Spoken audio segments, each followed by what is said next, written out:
Hello. I hope you all enjoyed your lunch. Nothing like a good vegetarian lunch, right? My name's Dave McCock, and I'm going to be chairing the next session.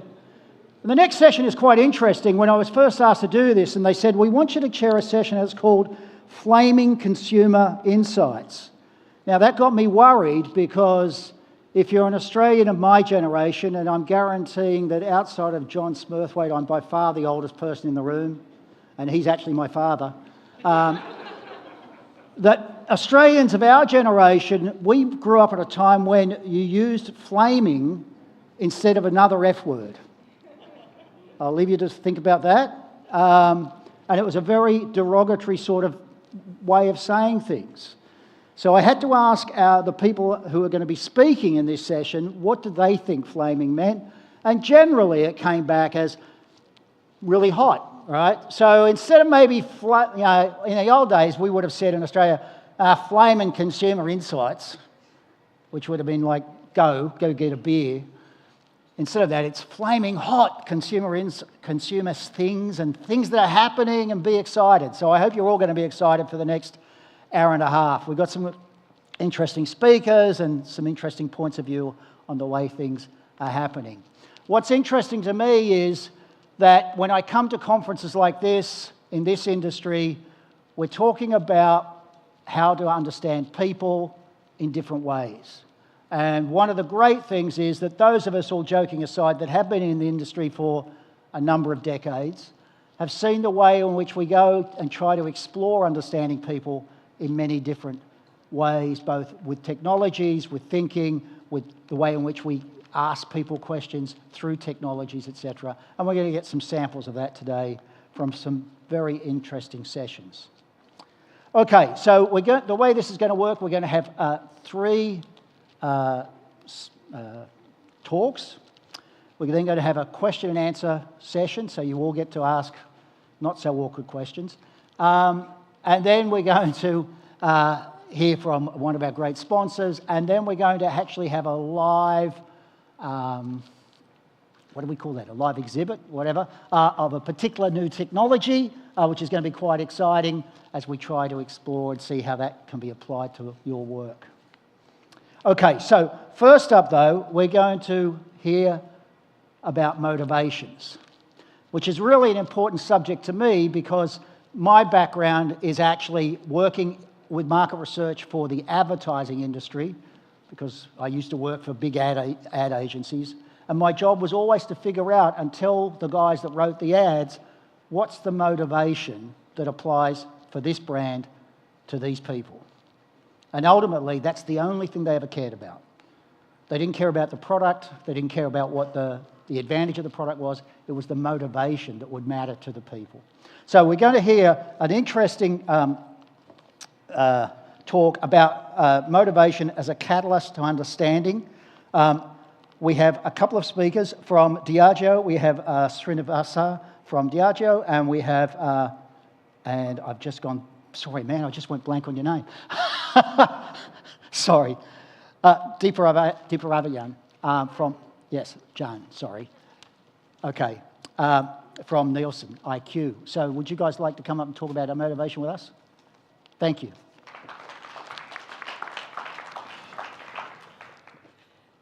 Oops. Really have to do it. Yeah, I know. He's going to pick me up when I feel like it.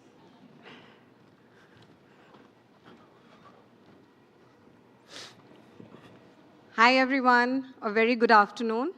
So we are going to be presenting an interesting paper on experiences. But what we are going to do is we are going to look at it from the lens of motivations and emotions, which helped create a sensorial playbook for one of the biggest global alcohol beverage brands.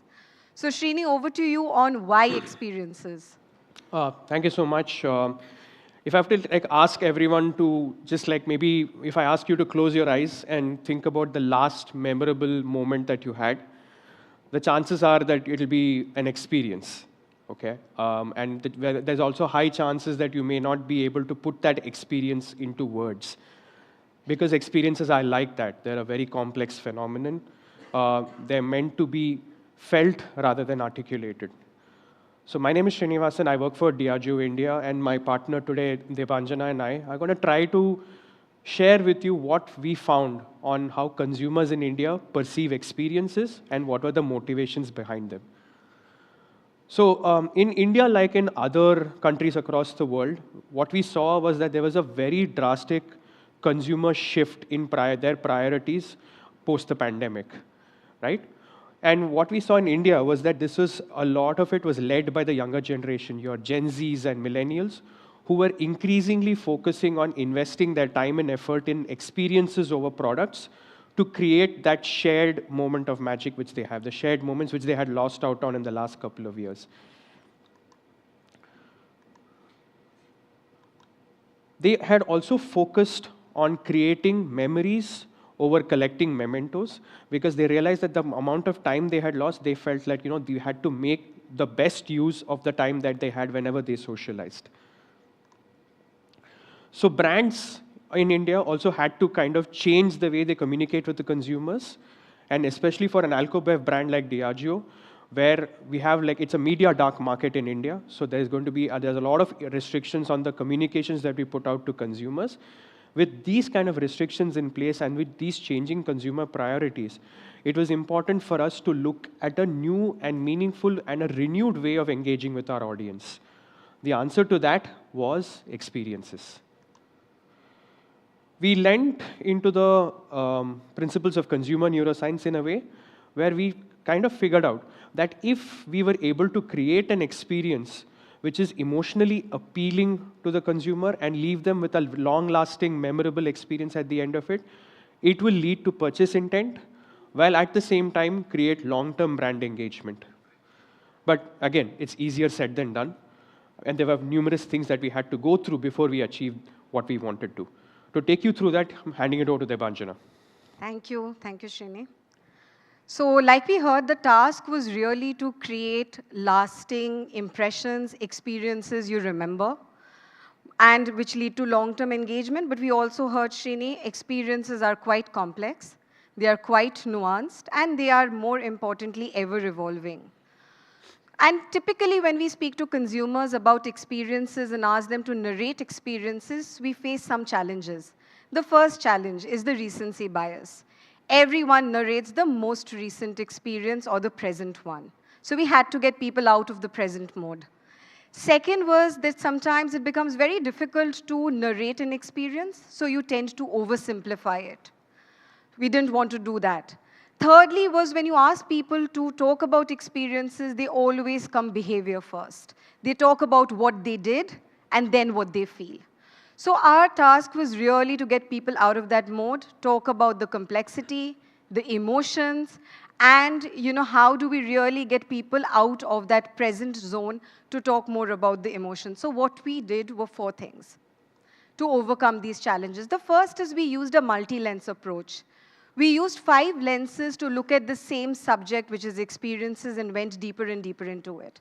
Each lens taught us something new about experiences and deepened our understanding about experiences. So the first is the emotional lens, the most important in our paper, which talks about the core driver or motivation behind an experience, why people choose a particular experience and what are they motivated by.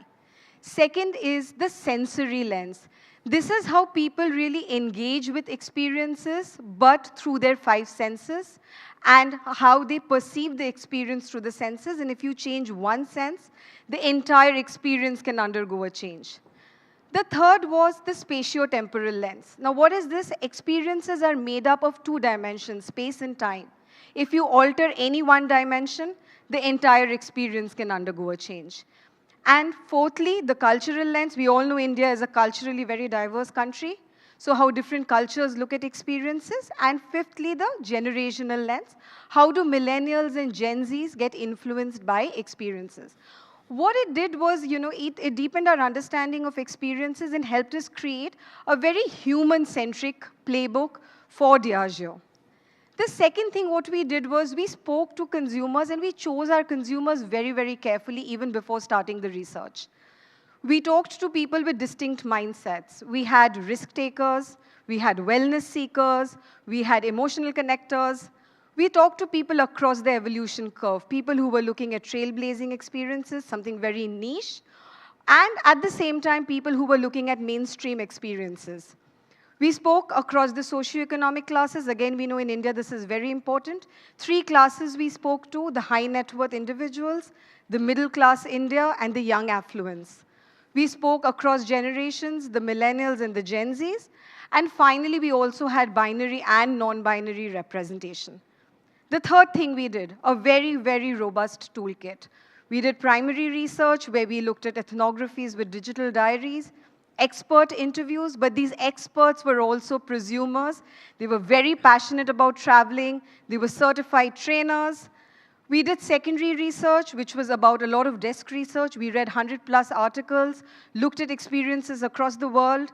We did passive listening. We went to social media, saw what people were talking about on Facebook, Instagram, and finally how all of them culminated into a brand workshop where we actually spoke to the Diageo brands to understand their vision and purpose and what they wanted to create.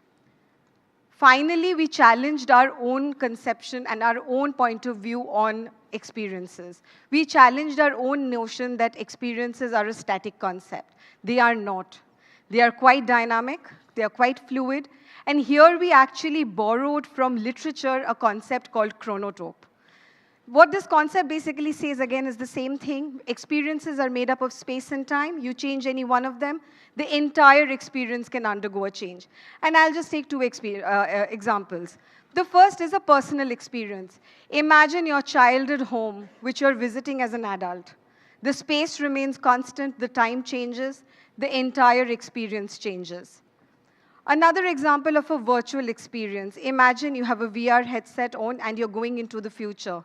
And you're sitting in your room versus you're sitting outside on a cold winter night.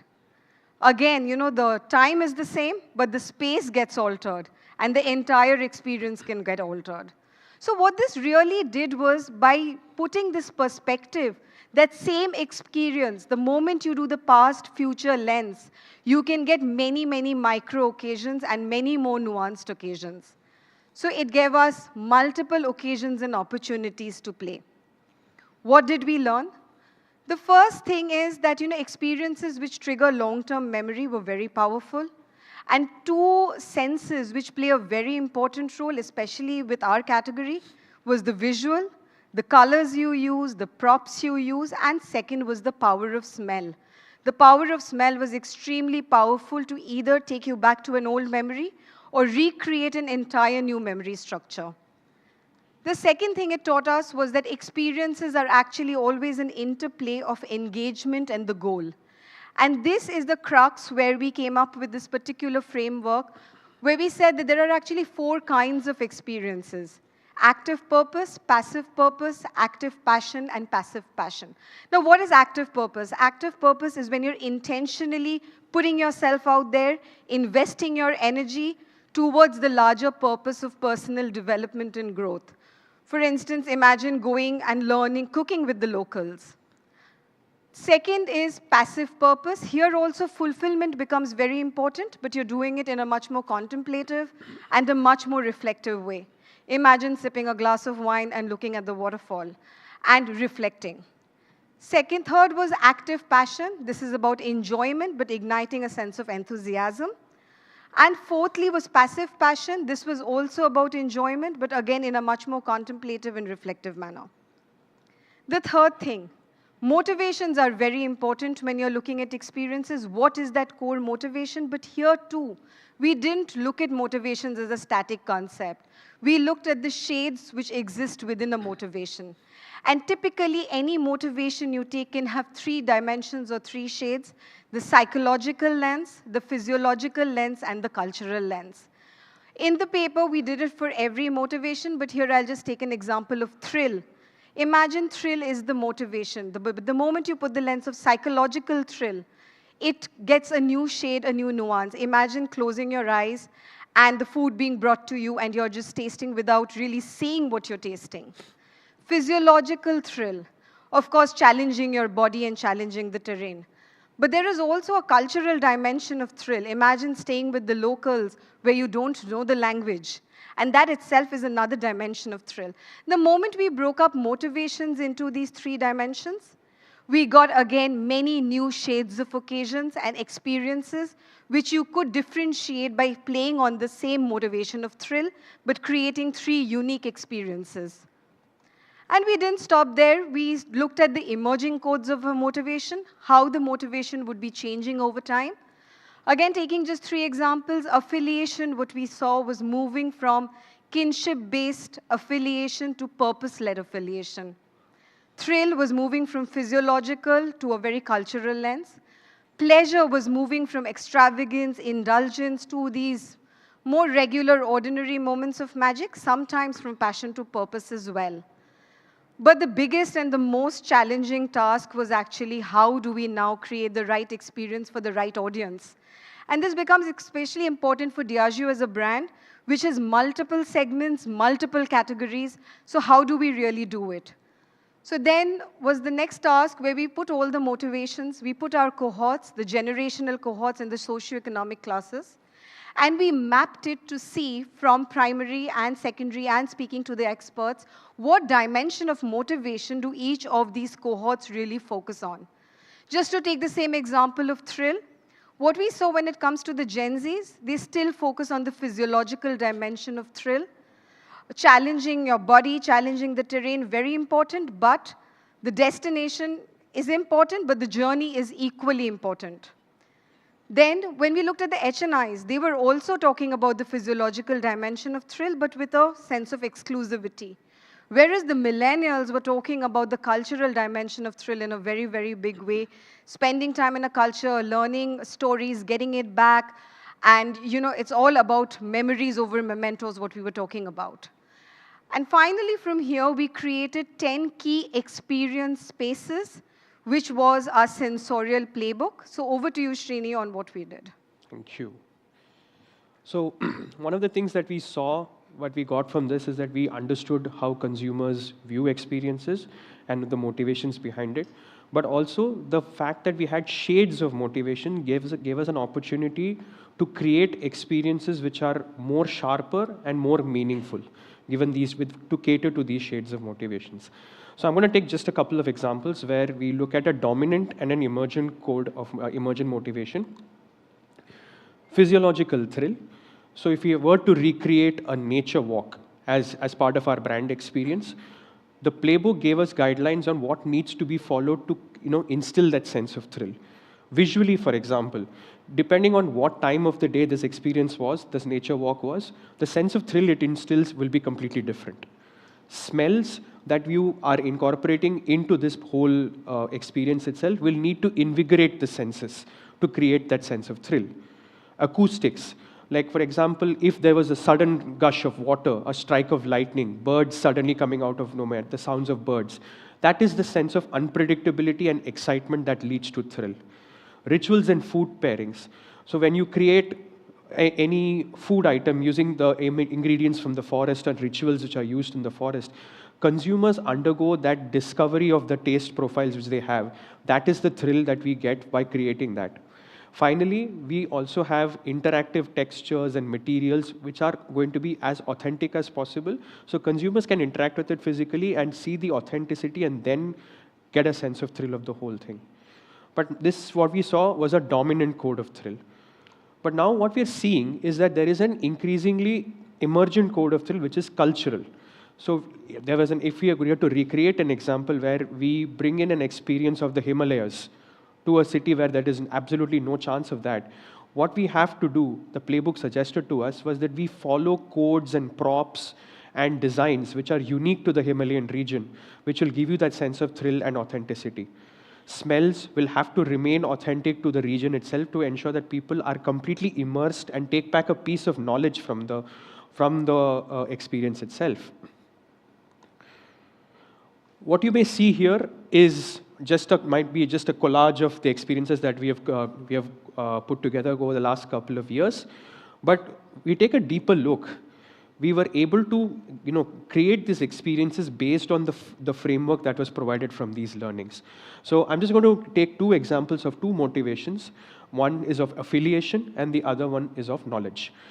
Based on the type of energy and the intent, we were able to craft experiences to cater to that motivation.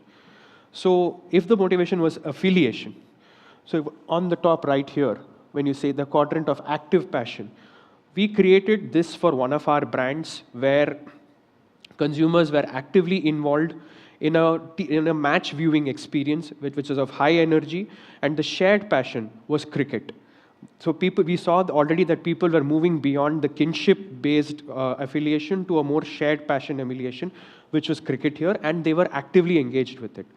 Similarly, when we go to passive passion, where the shared passion was food, but they're not going to be as actively involved, the enjoyment was very passive in that regard. They were more relaxed in the way they engaged with the experience itself.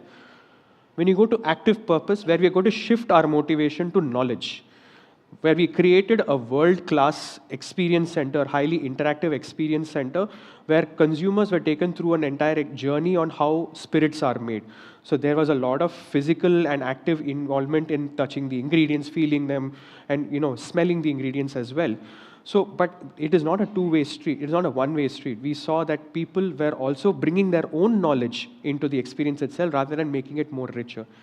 Finally, when we have passive purpose, is when we designed an experience for a brand where it was completely rooted in the theme of Rajasthan, a state in India, where we brought in food, sounds, smells of the region itself, where consumers were taking back a piece of knowledge on what is Rajasthani culture, completely immersed in it, but they were not as actively interacting with it. It was more contemplative.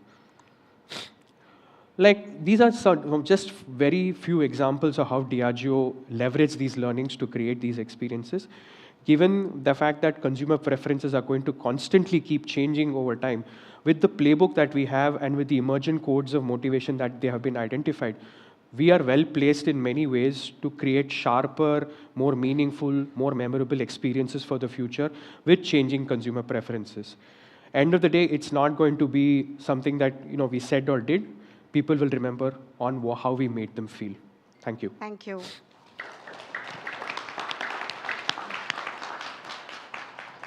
That was great, guys. Thank you. There will be a question and answer session for the next two speakers, so thank you, that was excellent.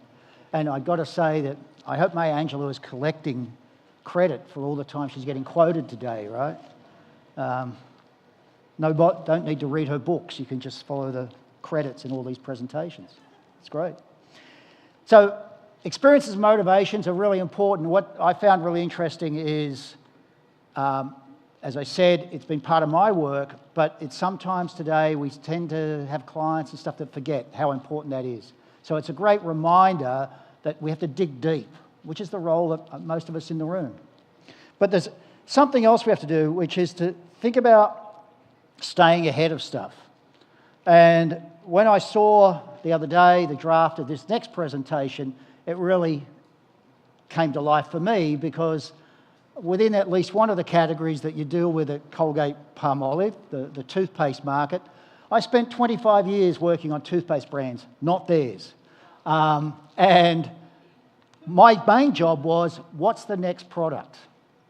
And it's toothpaste. It's maybe the most boring category in the world, except you put it in your mouth theoretically 3 times a day, right? How many people brush their teeth 3 times a day? I usually respond, liar, liar, based on research, right? Nobody does, right? So anyway, very excited. We have Daniel Texera from Humanate, and we have Jessica Shu from Colgate, who are going to talk to us some more about staying ahead. After you, folks. Thank you.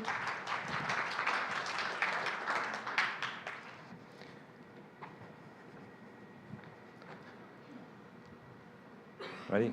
Swati Krap, everyone. It's our pleasure to be here today to talk about smiles in the land of smiles.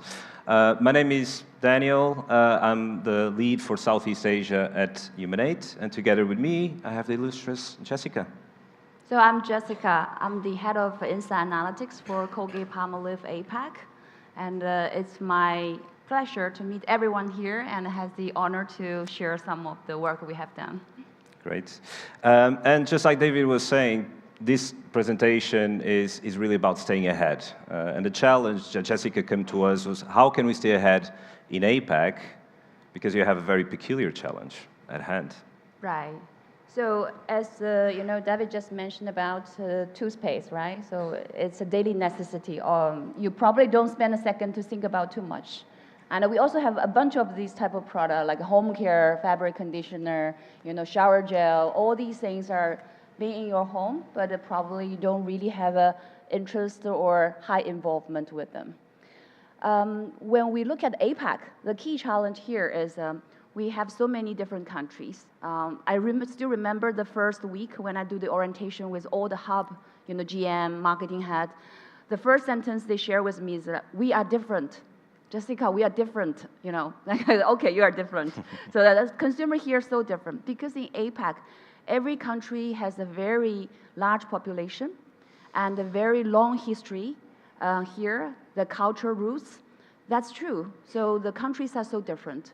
So massive and massively diverse give us a challenge about when we talk about understanding consumer. It's not about understanding one group of consumer. It's about many group of consumer. Not even mention about India and China, such a big countries where you double click like 30 continental. So it's something like you have to dive into. The second is it's changing so fast. That our challenge today is when we look at India and when we look at Australia and China, so different because China over 50% of the retail already go to the online. Australia, actually 70% of our sales come from two retailers, Coles and Woolworths. And in our India market, we still have over 80% coming from the IDT store. Consumers are going to the next neighborhood grocery store to buy the toothpaste.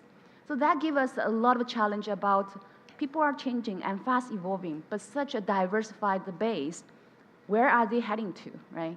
And also, we see the opportunity of growth, the consumption per cap. Everybody talk about APAC, 60% of the population coming from APAC.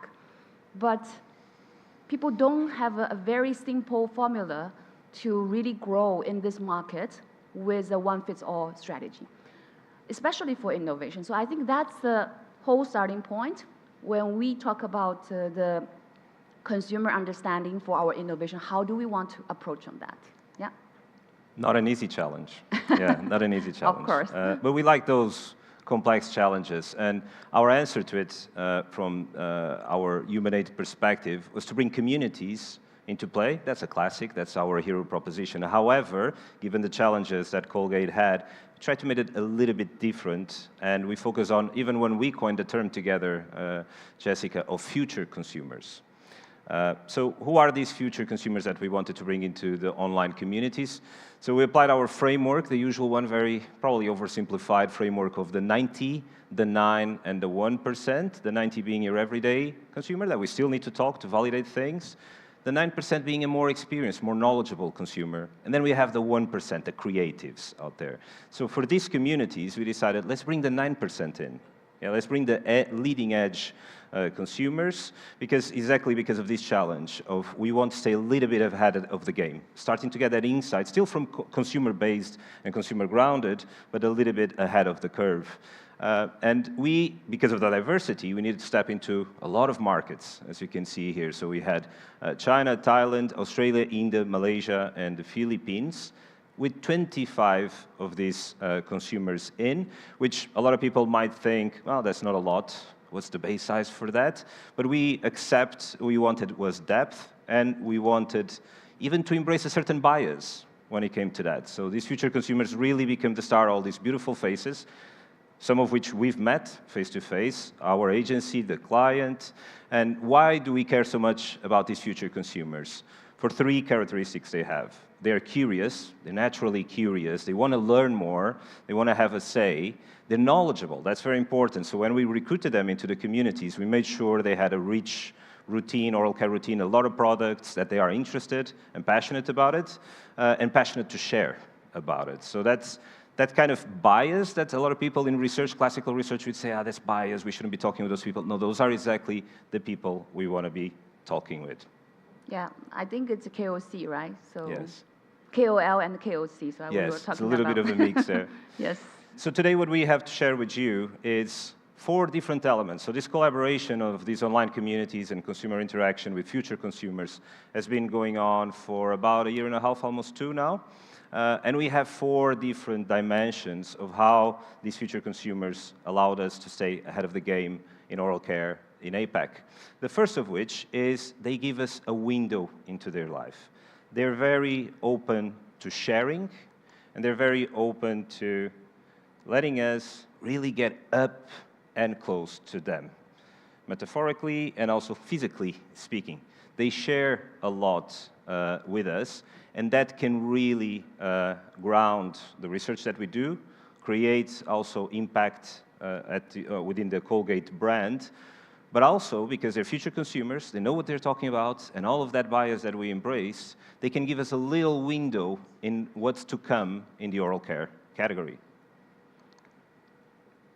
Yeah, so I think the key point here is when you have a methodology, it is a methodology, right? So what do you think about this methodology can do for you, while the other methodology might not be able to do? I think the key thing here is that people brush teeth in the morning and night.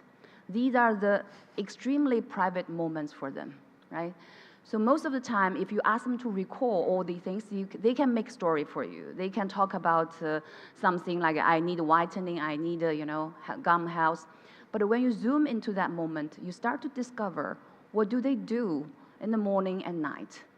And there's a lot of rich context go beyond the category and bring us the moment that consumer really having this toothbrush routine, but at the same time, it's really highly deeper connected with the family and also some of the, the internal relationships.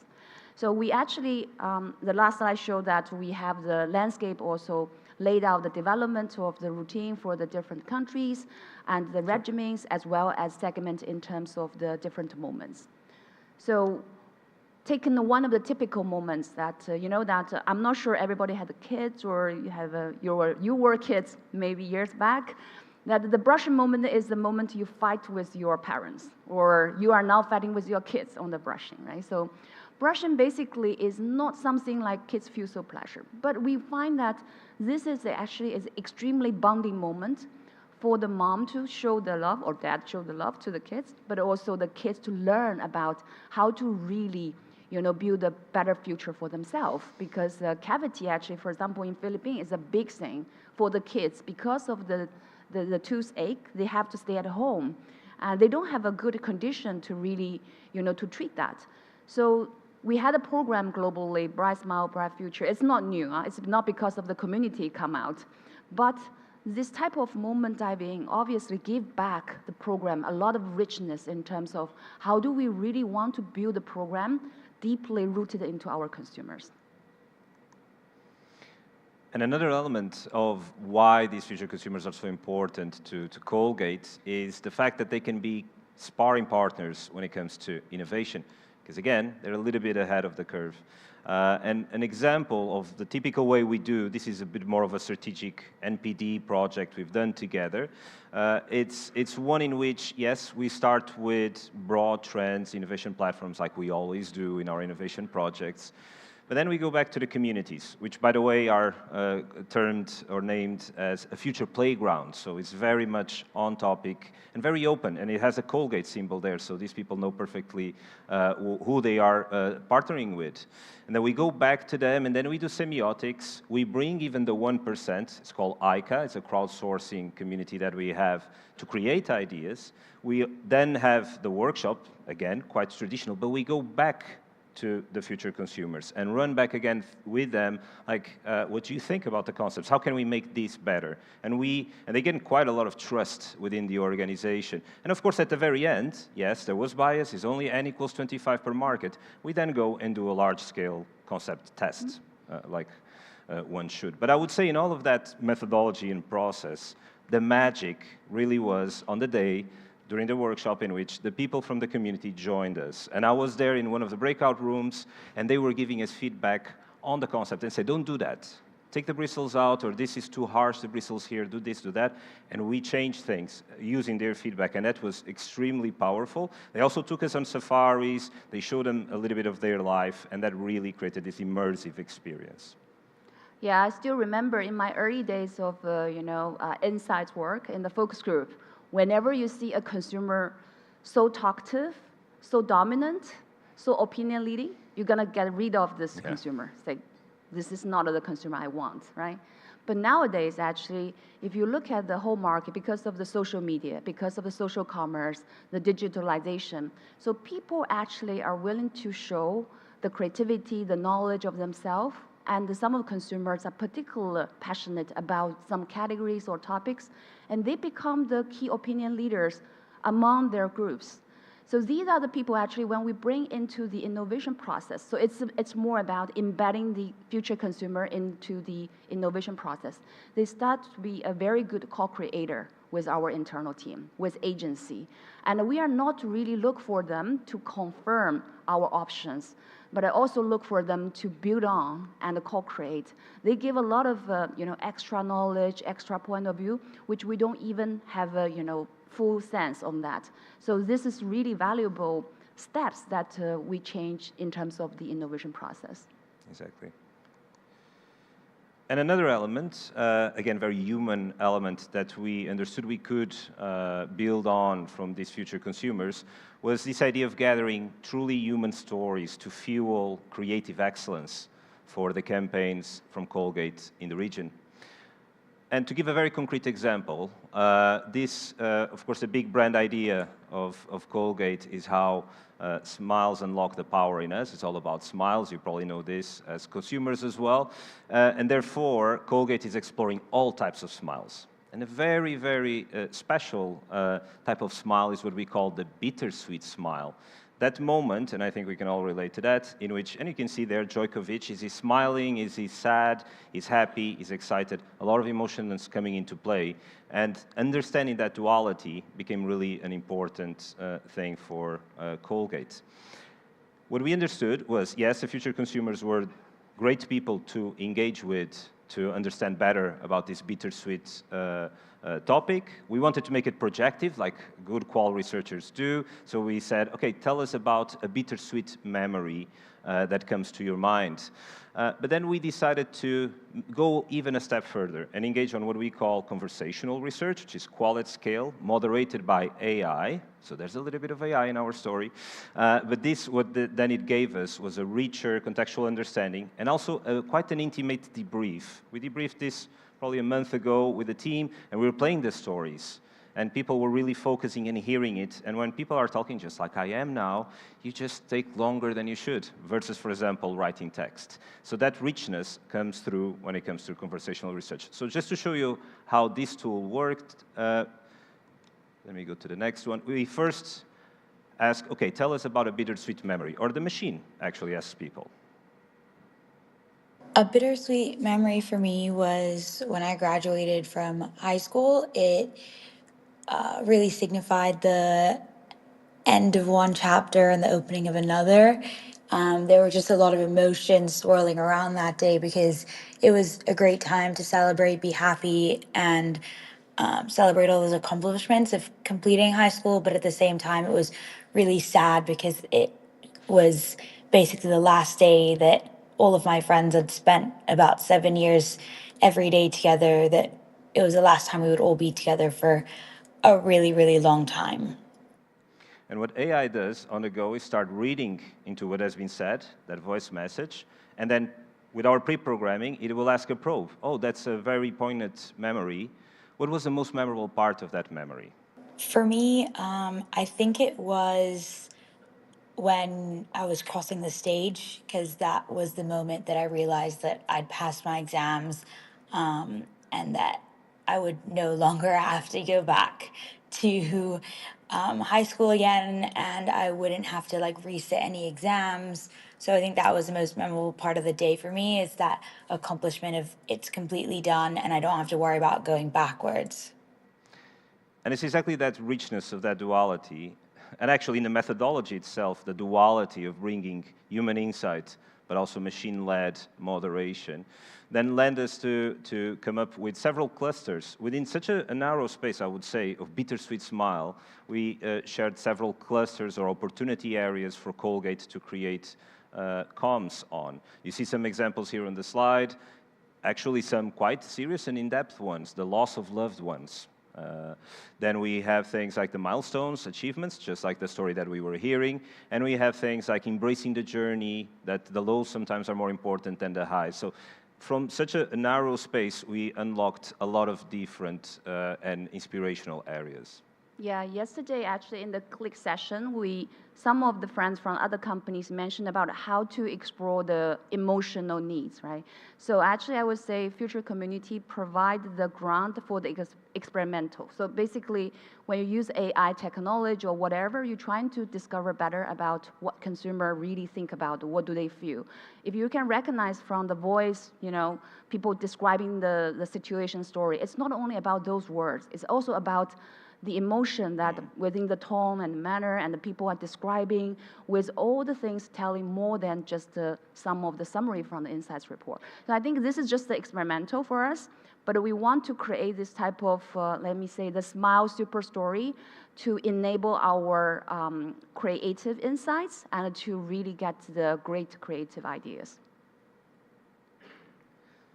And finally, the final ingredient that the future consumers brought into our partnership is cultural perspective. I mean, going back to the beginning and to the challenge that Jessica was describing, it's a very diverse region, goes without saying. And because of that, we need that cultural perspective. In the previous presentation, I think that was illustrated brilliantly as well, that cultural anchor in this region is fundamental. So we're doing more and more of this, more touch points that are really human, consumer connects as well, in-home visits, but also online focus groups. We bring people from the communities at different countries together to discuss a certain topic. In this case, recently, we talked about traveling. And what does traveling mean? Again, a very interesting area, actually. You can be quite playful within that. And importantly, travel obviously means different things for different people, but it comes down to the cultural anchor, the departing point. A couple of two examples would be China, for example. There is a social media pressure, very important to grasp an authentic moment to share back when you're back home, share back in the social media. But that's a big, important milestone in and it will give you joy during your holiday. For Australia, it is quite on the corner of the world. So everything, the rest of the world is ahead of you to explore. And that exploration is what brings you joy again. And the smiles have different meanings because of that. So we try to get this cultural perspective in all the different types of studies that we do. Yeah, I think this is back to the starting point of the brief. We said, okay, we have so many countries, and we observe some trends can travel from one country to the others, and seems not like they are totally different because they might receive the things sooner or later, right? So we want to create an environment for the cross-country consumers can have a talk, just like us, from different places, and we have a chance to exchange.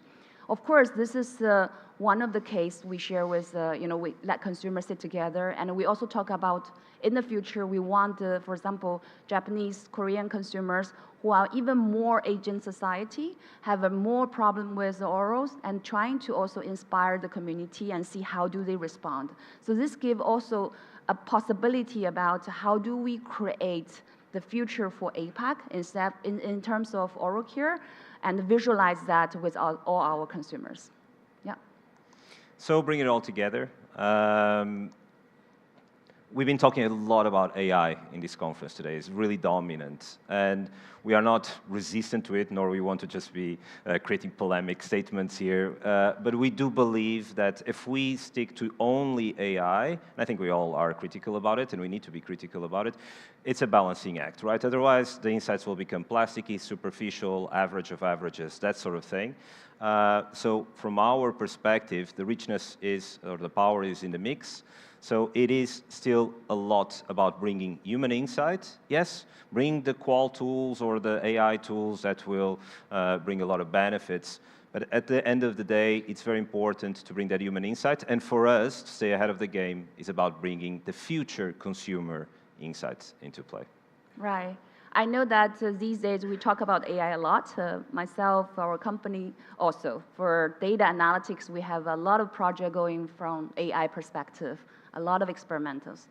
But I think this is very important to stick back to the human centricity, right? So people centric. It's very easy words, but very difficult to do sometimes.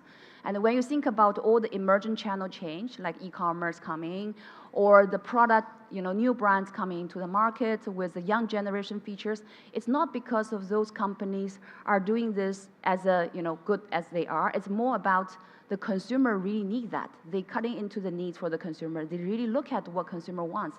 And the consumer shifts enable all these opportunity coming. So I think this is super important. I hope it's really inspiring for our discussion. Yes. Thank you very much. And thank you very much. Thank you very much. Again, questions in a little while, but that was fantastic. It just reminded me as I was sitting there, I had this memory of attending an industry conference. I think it must have been mid-90s, and somebody presented from, not yours, but another toothpaste company, the total innovation that what they'd done was they'd sent people into people's homes to videotape people brushing their teeth. And this was all about deep insight. And it always struck me at the time, yeah, but you're only watching them for and they weren't doing 3 minutes, they were doing like the usual 60 seconds, pretend to brush their teeth, right? And I really is, over the years, we've got more and more into, no, it's the rest of their lives that we want to find out about. That's where you get the real insight. It was a great presentation, thank you. And you mentioned the AI and the use of AI, so that very appropriately, because the next speaker is going to talk about AI, and inevitably at this conference, lots of discussions about that. But somebody who comes from a company that has some experience in technology and how to use AI.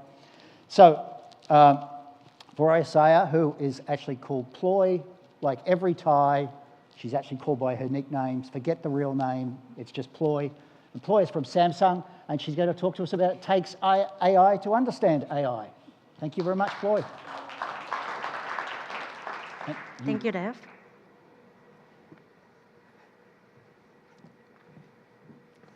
Okay, so thank you, Dave, and thank you everyone for being here.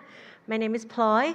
I'm a CMI lead, Consumers and Market Insight lead for Thai Samsung Electronics based in Bangkok, Thailand. So welcome everybody who come from all the different countries. Today, I'm representing the Southeast Asia, Oceania teams, the whole CMI for the regions, and we'll be telling you stories about relationships between AI and human, and not just any humans, particularly curious human, basically human researchers like us. But before we start, this morning I didn't know that Pinocchio and Kunisha are going to bring up the temple ideas, but if anybody in this room has a Samsung phone, can you help me do a little small activities? A rather newer model of Samsung phones.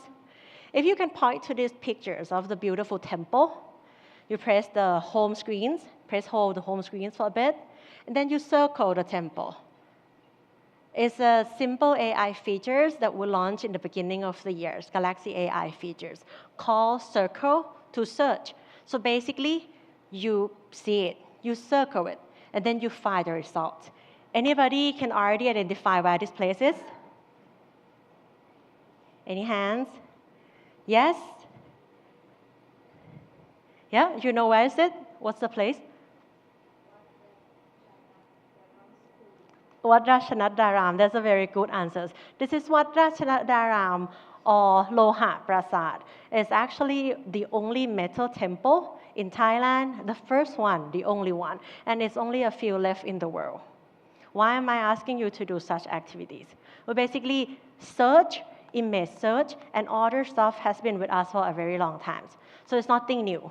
But what is new here is the experience of searching on photos or image search was made simple with AI enabled. Yeah? With AI, instead of doing lots of steps, you just point and you circle.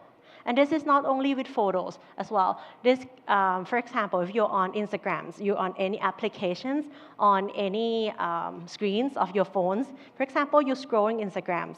You see a beautiful designer bag used by your favorite celebrities, and you was like, oh, I want to buy that as well. So you do the same. You circle, you search, and you find the results. So with AI, everything was made simple, was made better, and that's the whole objective of having AI at the moment. At Samsung, we have a vision called AI for all, which basically says that we have a good year, starting the years with the launch of Galaxy AI in the beginning of the year. By the way, that circle to search is a collaboration with Google, Samsung and Google. Yeah, we launched all the AI features in the S24 phones in the beginning of the years. And throughout the year, we'll be launching AI in lots of products. For example, TV, washing machines, the category that you didn't expect to have AI. We'll also put AI in as well. And the objective is not to put the technology in, but to make sure that these cutting-edge technologies with the vision AI for all is intuitive, it makes life easy, and it is accessible by everybody as well. But anyway, I'm not here to sell any Samsung product to you today, but I'm here to talk about the features and how it understands us, how it helps us being better in our life. Yeah. So Galaxy AI is a good example. What we did is that we'll try to look at the data that we have, internal data. We did some certain surveys. What we found is that the top 3 things that people are using AI for are search for information. Second is on language perspective. And then third one, image related, for example, photo editing things. And therefore, it translated to top 3 features most used within Galaxy AI. First one being circle to search, which you guys just try.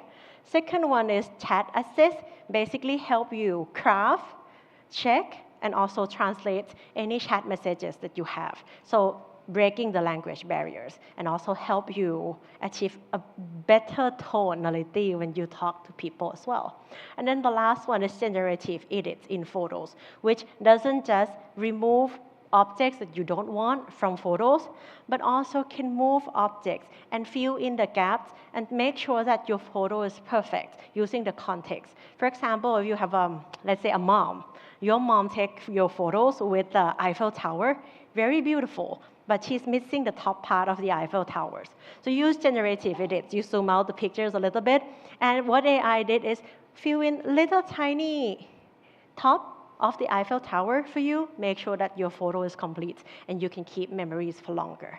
Yeah. So these AI tool is perfect. Lots of people are using it. We see very good trends in usage data. But at the same time, we're also able to identify usage gap as well. And usage gap in this case is the motivations behind the use. We can see that people are using it lightly because they're using it for only functional motivations, mainly to drive efficiency, for productivities, and controls of their image. So we'll come up with the questions that say, hey, if we want to drive sustainable usage of these AI features, we're going to need to understand better than mere productivities. Like, how can AI play a role in their life? Would AI be able to understand and address deeper human needs beyond functional benefits? And so we'll launch studies, basically come to our core research questions that say, what is the role of AI, specifically Galaxy AI, in addressing deeper human needs? In order to do so, we didn't just do primary research like we did in the past. We did primary research, and we'll complement it with AI leg of the research as well. So for primary research, we'll partner with our research agency, HumanAid, as well. And we have the analyst doing the quantitative survey to understand usage, motivations, quantitatively first.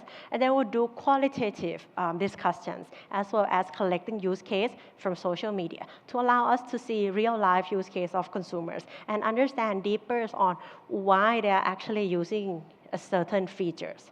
Yeah? And then we'll do analysis. For the AI legs, which is the secondary research, we basically don't do any field works, but we have an analyst giving prompts to AI, moderates AI from asking them about use case creations, frameworks that it should be put in, and all those kind of stuff. And then we'll ask them to brainstorm with us on what is the right framework, what is the recommendations, how can you put things in the perspective. Towards the end, we ask them to also help us with content as well, so generate pictures and generate details of all the parts that we're doing. Yeah. The two reports come with the same patterns. Where we structure in the beginning, we'll start with laying the lens to understand Galaxy AI. Well, then the primary research findings come out with pillars of and themes of understanding, from productivities to connections. And then for the AI legs, we'll use max needs, human needs models, which basically look at human needs and motivations that Galaxy AI serve, from the one that is most relevant to least relevant. Yeah. Both of the research take us to action recommendations, use cases, and then they also provide us with some cautions in terms of using AI or promoting AI in the futures. Combining those two, we found out that AI actually has a role in addressing deeper human needs beyond mere productivity. So if we're comparing it to an iceberg, the tip of an iceberg is like a functional benefit, a functional understanding. Yeah, of a certain context. For example, main motivations like efficiency or convenience that we're seeing every day. Going a little bit under the surface is emotional benefits, where you might see it sometimes, you might not see it in other cases. And then going deeper, it's deeper human needs. We'll then put all the frameworks that both AI and the primary research identifies into this iceberg. So we have a functional needs, emotional needs, and deeper human needs. The first one that we identify is needs in terms, motivations in terms of productivity. Yeah, productivity in this case is the biggest one. It was driven by human needs for convenience. It was driven by human needs for efficiency. Yeah, so once they have an efficiency, you're granted freedoms of your time and your choice to do things freely. And then afterwards, you achieve your own autonomy. Pardon my English. Second iceberg is control. And control in this case is not just controlling things, but control the image that you portray to other people. And AI tools, for example, spelling, translations, or photo editing tools can help a lot in here. You can portray yourself in the way that you want. You can confidently express yourself in the way that you might not be able to do, for example, in a different languages. Yeah? So with that control, it gives you confidence. And with that self-confidence or validations for others, you feel empowered. So that's how it addresses deeper needs through control. The first two is quite common to other people. The latter two is less common. Yeah?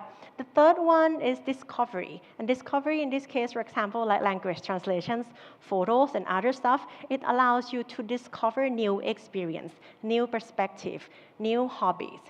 And it also allows you to express your inspirations. For example, spark your creativities. You get a chance to, we learned about creativity this morning. Spark creativity is creating image from, let's say, for example, you have an idea of an ad storyboard, but you don't know how to draw. You can now ask AI to help you. That can help you express your inspirations in an easier way and drive fulfillment both in terms of personal and in terms of growth as well. Yeah. The last one is understanding. And understanding, I think, instead of telling you here, let me tell you an example. There's lots of use case on understanding, but I think I would use the use case that they are near to my heart, my parents' story. Yeah. So my parents went to a cruise trip in Europe in May. They were really enjoying it for the first 4 days. And then they land at Sicily, lovely island. My dad got very sick. He has a bypass, and his bypass was infected. And he has to be hospitalized in Sicily. It was a very beautiful and peaceful island, but the hospital was small. And at the same time, people that don't speak English. Maybe they speak English, but not common and also not fluent. Yeah. My mom didn't know how to use any AI tools, so I just called her up and said, hey, you know what, there's a translation tool that can help you in your phones. And she started using it in everywhere possible. She starts with functional benefits of a translation's features by addressing what she wants, what she's concerned, what she's thinking with the hospital. Communicate with nurse, communicate with doctors, making sure people understand her. So that helps in terms of understanding. But then again, she also talked to people, basically create a bond with the families of her patients on the bed next to my dad. And that connections is really pay off very well. Like when she bought snack for my dad, she also give it to them and stuff like that. They create a bond. And that connections leads to when they have to go back to the countries, to Thailand, the families drive them across the city to the airports in the next cities, because we'll create a bonding. It's a connection that is unknowingly happens. Yeah. In the midst of sad situations, serious situations, by being able to know what is happening, understand what other people are saying, understand the situations, it's actually not only making sure that she understands, but it also creates a peace of mind. She feels less anxious, less scared, and also everybody in the family on this side of the world also feel the peace of mind as well. So I guess for my parents, by the way, they now transported back to Bangkok, has operations and safe, yeah. So that's a good thing. My dad is safe. He already forgot about the whole thing. And whenever my mom talk about other people who go to other countries, she would say, you know what, you're going to need to learn how to use the translation tools. It would help you a lot if there's any issues and stuff. I don't think my moms even know that those are AI features. She might not aware at all. She just know that this is not just a tool in a phone, but this is something that can save her life if there is any issues happens. So I guess that's my example of how AI not only address functional needs, but also deeper human needs. Anyway, if I want to understand just that, why bother doing two legs of the research? Why both AI research and both primary research? As I mentioned in the beginning, well, curious people like us don't just want to understand one thing. We already have the hypothesis that, hey, the AI would be able to address deeper human needs, potentially emotional needs, or maybe also even deeper needs, as I mentioned as well. And so that leads to more questions. Would AI not only understand us, but being able to decode insight as well? And therefore, instead of doing just one leg of the research, we'll do two in parallel. We wonder what human researcher roles will evolve in AI world and how AI roles in research industry will evolve at the same time. This is the questions that I think this morning lots of people are addressing as well. So please look at my presentation as another perspective of how we look at relationships between AI and human. Yeah. So we do both research using the analysts with the same background from the same company with the same skill level and competencies in order to make sure that it fares. One of the analysts moderates a group of fieldwork people. The other analyst moderates AI to achieve the same business questions. We then ask insight leaders within Samsung across the Southeast Asia countries, each of them with more than 10 years of experience, to help us evaluate the two outputs. And they didn't know how much time each of the deck take. Yeah? We'll ask them to evaluate into 4 aspects. First one, how insightful it is. Second one, how inspiring is the story. Third criteria is how credible is the finding. And the final criteria is how actionable is the recommendations that both reports are giving. And to my honesty, both reports are quite good. You might see a scary score there, but don't be scared. AI is found to be performing under humans researchers across all 4 aspects that I mentioned. Yeah? But one thing we're going to need to look at it is the time that it used. For the human researchers doing all the questionnaires and fieldworks and then analysis and deck building, it took them 15 days. AI only used 3 days to do the exact same things, but we don't have fieldworks. Yeah? We'll do fieldworks between AI and humans. And so we can see that in terms of efficiency, it is really better than humans. However, when we look at the breakdown of the scores, we'll see that in terms of insights, it can deliver quite comparable results, comparable score, because both of the research as well, AI and humans, can deliver good story, compelling stories, good structures, has a framework, has examples and other stuff, so it can come up with the insights that is quite similar. But when we look at it deeper than that, the human version is deeper in terms of emotional understanding. All in all, the AI legs is informative, but not always insightful. The same times, it's relevant, always relevant, but not always as inspiring. It has clear theory, but missing real-life example. And those real-life examples are the things that is driving credibilities of the finding, as well as making the action recommendations more resonates to the business. So someone who knows the business would do that better. Anyway, I'm saying this not to discredit AI by any means. I'm from a company who created AI solutions, definitely. So I'm not discrediting AI. I'm just saying that the finding of this research tell us that there's a good relationships between AI and humans that we need to balance. Yeah, and AI should be doing something. Humans should be doing something, and the relationship is complementary rather than outright replacement. Yeah. So in terms of AI, it's good at automations, efficiency, scales, and also because it's good at efficiency and scale, it also did very well in idea generations to begin with as well. Yeah. It did very well in objective analysis, and sometimes this neutrality is very beautiful because some people even have preconceptions of a certain results of the things. So if we ask them to look at an Excel data, they will do an objective analysis for us. And then towards the end, it's also doing very good in terms of automating repetitive tasks, things that you don't want to do by yourself.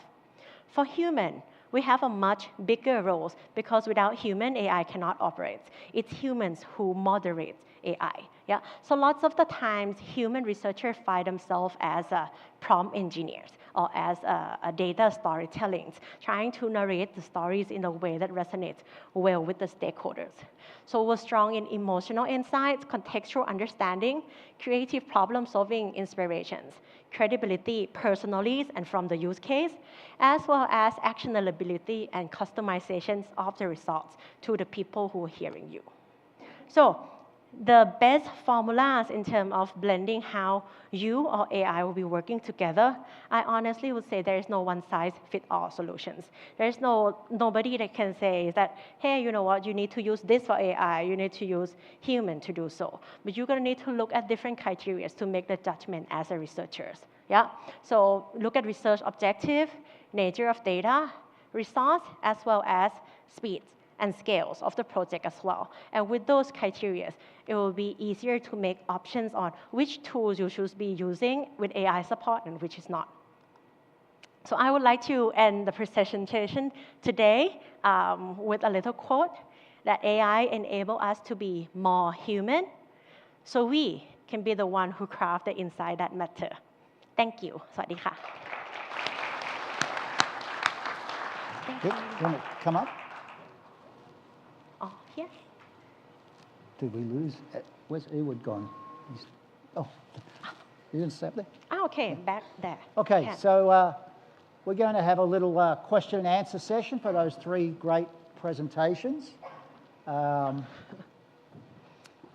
Anybody got a question in the audience? Anybody want to start off with? Jessica. Come on, somebody must have one. I'll start off with the obvious question, okay? So I noticed that you all talked about filters in different ways, right? But filters and cultural filters especially, really important. How do you judge what are the filters that you're going to use? So it depends on three things, the filters you use. One is the culture. That's very important, the lens you put in, the purpose of the brand, and the third is the generation or the socioeconomic class or whatever the demographic driver is. So the demography, the culture, and the brand purpose, those three should actually get to the right filters. Anyone else? I think you captured that. So, you know, Yeah. there was a lot of discussion, I know, Ewan, in your thing, there's a lot of discussion, I think Catherine mentioned the fact that Asia is very complicated, but you have big countries like India, for example, that are very complicated. Yeah. And my experience, at least, with dealing with big Western clients was quite often they'd say stupid stuff like Asia. And I'd go, Yeah. I lived in Japan for a decade, and I go, well, the only thing Japanese people and Indians really have in common is they both eat rice a lot. Outside of that, there ain't much in common, right? But even inside India or China or Japan, for example, or Thailand, you know, there's a much bigger difference in the northeast than there is down south in Thailand, right? Culturally, how deep do you go? How deep do you think people need to go within, not just across Asia and say, well, the Philippines is different to Pakistan, but within, say, in India or, you know, within a China? How deep do you need to do that? I'll just pass it on. Please. Because the mic is in my hand. But I think how deep really depends also on what you're researching on. That's very important to talk about the guardrails. But if it's just to understand the culture, I think you have to get to the right end, which is the core emotional need or that motivation which is driving you to do something. And what we did was we even went one step further to dimensionalize motivations further, which nuanced it. So I think that's the level. And Ploy spoke about it in her paper, the tip of the iceberg from functional to emotional. So I think that's really the way to go. Yeah. I'll say I totally agree with you. I think it totally depends on business questions, on categories, on what you actually want to execute based on what is asked. But definitely, if we can go deeper in terms of emotional needs and deeper human needs, we might find some certain commonality that drive whatever was expressed in a different way as well. And maybe just to add, I also definitely agree you need to go into a lot of depth in the different markets because they are incredibly different. But I would also add that beyond just the research is also important for, especially for global brands, Western brands, to get in touch. I'll give the example of Jessica, which is no longer here, but she did come in. Sorry, Jessie had to race off to get an aeroplane, so... Correct. So she's on her way to the airport. But one thing she did do, she landed yesterday, and the first thing she said is, I need a consumer connect in Thailand. I want general, average households, just get a feel for it. And it's interesting. It wasn't about doing the dry run with me. It was about doing the consumer connect. And that's very important. And that's one thing that we want next year as well to keep pushing. Because indeed, there is for innovation projects, for branding, communications, etc., incredibly important. And I think different needs, we need to play it out differently. But I think also to humanize and bring that cultural element to especially Western or global organizations is very important. I mean, just to add on to what he said, like especially like when global brands do come to play in India, and the richer you go, the closer you get to them, and speak the language that they do. Yeah. That's when it becomes a little bit more. You're getting closer to them, and it doesn't look like you're an alien brand, far away from what. I think it was mentioned in Imran's session in the morning where we talked about Thai being a very complex language. There's a lot of tonality to it. So if it's a very functional way of saying Thai versus like adding the tonality to it, which is the nuance that you're getting through by going to the consumer at the same time. So I think that will come in, and I think that will be very relevant in India as well. Like when you go across the different parts of the country, accents change, dialects change, and the way simple things are referred, that ingredients will be referred differently. So the closer you get to the consumer and the more depth you get, no one's going to say this is too much depth. Right. They'll all be like, okay, this is good to have, we can use it later. I remember working on a beverages brand in India, and they were trying to create fruit juice-based beverages that were quite widely drunk in India, but they produced one and it would go down really well in Mumbai and then get totally rejected in Calcutta. And they discovered the thing was, my grandmother made it slightly different to your grandmother. And it's that thing. Now, you also all, in a sense, talked about, and Ploy, you really talked about, the balance between AI and human, right? And I think obviously over the last 18 months or 24 months, as we've gone to lots of conferences, lots about AI, what it can do, but what's really interesting is I'm hearing more and more about, but see, there's still the human role, right? Because we need to get the balance. And maybe you can talk, or you could all talk a little bit more about how you make sure you're getting that balance and not getting carried away with one versus the other. I think to me it's three things not to be carried away. First one is to understand the business objective. Second one is to investigate the nature of data. What are you analyzing? For example, these two combined would be, are you trying to get deeper into human insights, emotional insights, or are you trying to get something in terms of like top line analysis of some certain numbers? So business objective, nature of data, and last one would be what? I suddenly forgot last one. I was just saying about it, but last one would be The fact that humans forget stuff. human forgets anything related to memory. Please give it to AI. So I'll pack it with two first, and I'll let you know if I can think of the other one. I'll do the filler for you.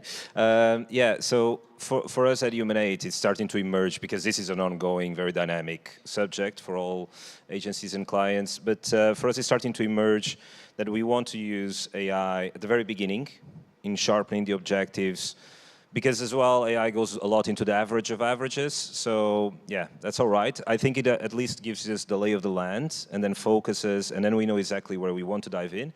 Once we crafted that together with the brands that we work with, then comes the moment of the wow moment. And I think there we want to speak a little bit with the edges, just like in this case, the future consumers, for example. But you need that human insight. And at the end, we're considering as well exploring AI more to create, even yesterday we also had an innovation workshop using AI, and I think this afternoon as well there is something happening, to create inspiration for media agencies, for new products. I think it's kind of there at the beginning, kind of there at the end, but I think in the middle you still need that wow factor, that human insight. Fair enough. You remembered? You thought of it. I suddenly can think of the third point that I want to say. I think it's about resource in terms of human resource, as well as time resource and budget resource as well. Example from this morning with Rivesh, no, not with Rivesh, with someone, first presentation, who gave a brief that I don't have time and I don't have budget. I think that's important criteria to judge. Good. Do you want to add? No. Anybody else? Questions from the audience? Stuff that they can explain? Reasons why you should brush your teeth more often? Huh? Or drink more often. Or brush your teeth after you've been drinking. It's probably a great idea, right? Yeah. And make sure that you check what photos you've taken while you've been drinking. And then you edit the photos accordingly. So you look good in social media. Yeah, but I think a Diageo filter for my camera would be a good idea. You know, anyway. Any more questions? No? I have one more. Think about this. Somebody asked me today, and I said, I think this is the 16th Esomar regional conference I've been to in Asia. Going back a long time, right? Imagine in 5 years' time, what would be different about what you would be talking about? How do you think things are going to change?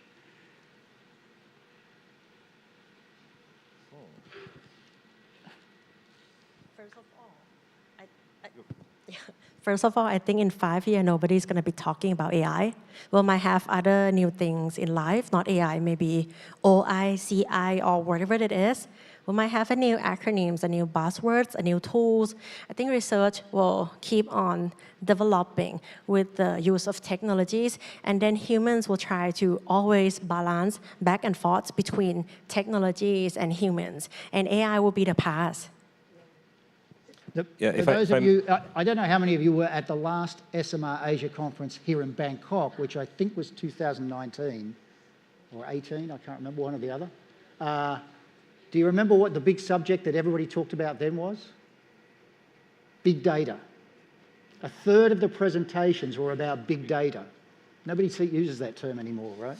Yeah, true. And I think that idea of it being a tool, another great tool that we can put into play, that's great. But I was at another conference. I'm not going to say which conference it was, doesn't matter. But I was at another conference, and there was a person from IBM, and that person said a quote that stuck with me, which was, use AI to do the things you don't like to do, but you do the things you like to do. So hopefully in 5 years' time, we're going to be talking about even things that excite us more as researchers, whilst the big data and the AI take care of the average and the things that still need to happen with efficiency in an agile way so we can have more fun as researchers. That's great. Come on, you've got to project something for the future. So I think from an Alcobev standpoint, if I have to say something like that, I think we're going to be looking at newer ways of socializing. I mean, maybe from the comfort of your home, you may not have to leave.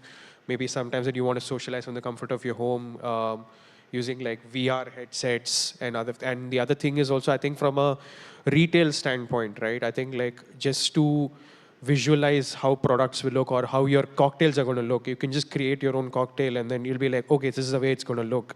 And you can customize your own. I'm taking use cases for convenience. But I feel that we'll be integrating technology a lot more into retail presence and making purchase decisions. Because when you see it visually and you have a clearer idea of what you're going to be consuming. And I think that will help make decisions better. We're going to be a little bit more sharper in terms of how we are showing up to consumers as well. And we're not going to be always retail first. We have to be a little bit more tech adapt. We integrate tech into it a little bit more, I guess. I think we'll be talking about what AI couldn't spot and the human eye did, and what the human mind could think the AI couldn't. I think that's going to be the conversation after 5 years, probably. I'll tell you one thing. I attended a futurist conference at the beginning of this year. And I know some people in the room, futurists are a bit like the bogus side of market research, right? But one thing they actually said they projected that in 5 years' time, they said 90% of all futurist conferences in the world are held only in English. They said in 5 years' time, people will use their native language. Everybody will use, and we'll all have automated translation, right? Thanks to Samsung, I guess. Yeah. So I put in a plug for booze and toothpaste and Samsung. Thank you very much, folks.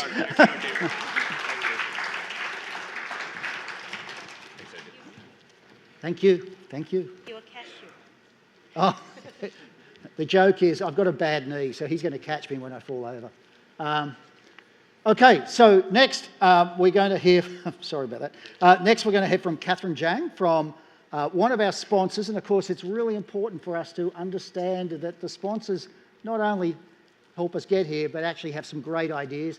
And Catherine's going to talk to us about how to ensure your digital marketing performance. Good luck with helping mine, so thank you very much. Please welcome Catherine. Thank you. Good afternoon, everyone. I'm Catherine. I'm in charge of a non-China business, digital business in Mining Lab Technology Group. So today, my session topic will be how to ensure digital marketing performance. We'll introduce our digital products, influencer planning, and also share voice monitoring. Mining Lab Technology Group is actually a setup in China since 2007 and focusing on providing the MarTech solution and the consumer insights to clients in different categories. Our current client pool is over 2,000 across the different countries and covering the multinational enterprise and the local clients as well. So we are providing the marketing data management platform to support their digital operation and also generate a digital strategy and consumer insights. Our deliverables can be TA modeling to support your programmatic advertising, consumer insights to find the category opportunities for you, and also we can help you to set up the first-party dashboards to escalate your internal digital transformation. And meanwhile, we also have a lot of SaaS platforms to help you to do the digital marketing. So from this year, we're officially stepping out from China to other countries to cover full APAC, US, Europe, and also Southeast Asia. And as a digital data provider and a solution provider, the basic thing we need to do is we should be able to cover enough platforms and getting the marketing data from those platforms. So these are the platforms we are covering right now. It includes media sites, social media sites, and EC sites as well. And all the data will be split into two types. One is advertisement exposure data, which can help you to identify whether your media investment investment is efficiency or not, and also understand your share of voice. Second is social listening data. We acquire different PGC and UGC contents from the social media and also from the EC comments as well. So based on that, we can provide your brand and SKU consumer feedback and also help you to do the KOL sponsorship. Then based on these two data type, the main measurement tools we are selling in the overseas market is a share of voice monitoring, and the second is the influencer marketing copilot. These two applications can definitely help you to do the measurement in the overseas markets in a better way. So we actually frequently being asked by our clients. First is right now, they don't have a very clear market visibility in the overseas markets. They don't know what's their brand position in the category and how is their competitors perform in the certain category. And also they won't know they have a bunch of media investment into different platforms and what is the cross touch points TA reach it is to help them to better optimize their media budget. Then these two concerns can fully solved by our SOV products. First, we can provide a cross touch points TA rich trend by your brand, by your search category, and also the whole markets. You can easily understand the previous investment on different touch medias, whether it's efficient enough, have you reached your TA penetration or not, and whether the right platform has already been applied into your media investment. Second is a category and a brand SKU campaign level competitor analysis. You can fully understand your SOV compared to your competitors, what's the position it is on different platform and media and also home markets as well. Then behind these deliverables is that we set up an AI robot panel and based on the market population distribution, device distribution, and trained by the real people's online behavior. Then later on, our robots are able to mimic real people to view ads and the contents on the PC and the mobile screen without any interference. After our robots capture the ads and the contents from the online, and also we will based on the related viewership within the panel to decode and calculate what is the tier reach of your brand, your competitor, and within the category. Also, with the TikTok shop keep growing in Southeast Asia markets, affiliate marketing is becoming more and more important. But the question we gain from our clients is that they have no idea about those affiliate accounts selling their products, but without mentioning any brand name on their post yellow card. Then our robot can mimic real person's engagement to help to understand what is the brand name on the EC sites after click on the yellow card. Then we'll help the clients to fully understand the viewership data integrity while they're doing the transaction review. So till now, you may say oh, Catherine, you're seeing something too posh. So maybe you will wondering, oh, it's all about the methodology. So what is your data accuracy? So based on our previous clients' feedback, the result we provided to them versus the brand-owned data, the discrepancy is lower than 10%. And also month-to-month brand ranking shift is so stable as well. Meanwhile, if you want to add more platform or TA or also markets into the SOV monitoring process, we can definitely able to do that. So come along with data accuracy, comprehensive insight level. We are sure we can help you to manage your media investment better. So our second product is the influencer marketing copilot, which serves influencer discovery, content inspiration, and also performance measurement purpose. So the questions we asked by our clients is, they are saying the existing influencer planning tools in the market, they either focusing on one market, or they only have a limited platform access. But and also like the measurement indicators is quite diverse. They don't know like which one should be chosen to fully measure their influencer performance and to select them. Our influencer marketing copilot product right now is covering the following markets and have already like covered the mainstream of the platforms. If you want to add more platform into, we definitely can like support that. So as a SaaS platform, when you first step into this homepage, it will like provide a billboard to let the brand user to understand who is the hot and the trendy influencers in your market. And also we provide the search bar. Within the search bar, you can directly like search any keywords to find your ideal influencers. So for example, like last month, we've been like raised a quite vague request by our hair color client. And he said like he wants to find an influencer who is energetic and dyed their hair a lot. So we simply like click on sports category filter and typed in different color of hair, then found the bunch of KOL influencer list. Then based on the unique performance score, we help them to identify which one is more suitable for them. And the result turns out like the collaboration performance is 20% higher than the brand previous engagement rate, engagement amount. So the unique performance score is actually a comprehensive index combined with whether the influencer is relevant enough to your brand or your category, and the performance is good enough to be your sponsored KOL, and also the posting proactive level. So combined with these different indicators, we generated the performance index, a performance score. Then you can directly leverage this score to find your ideal influencer.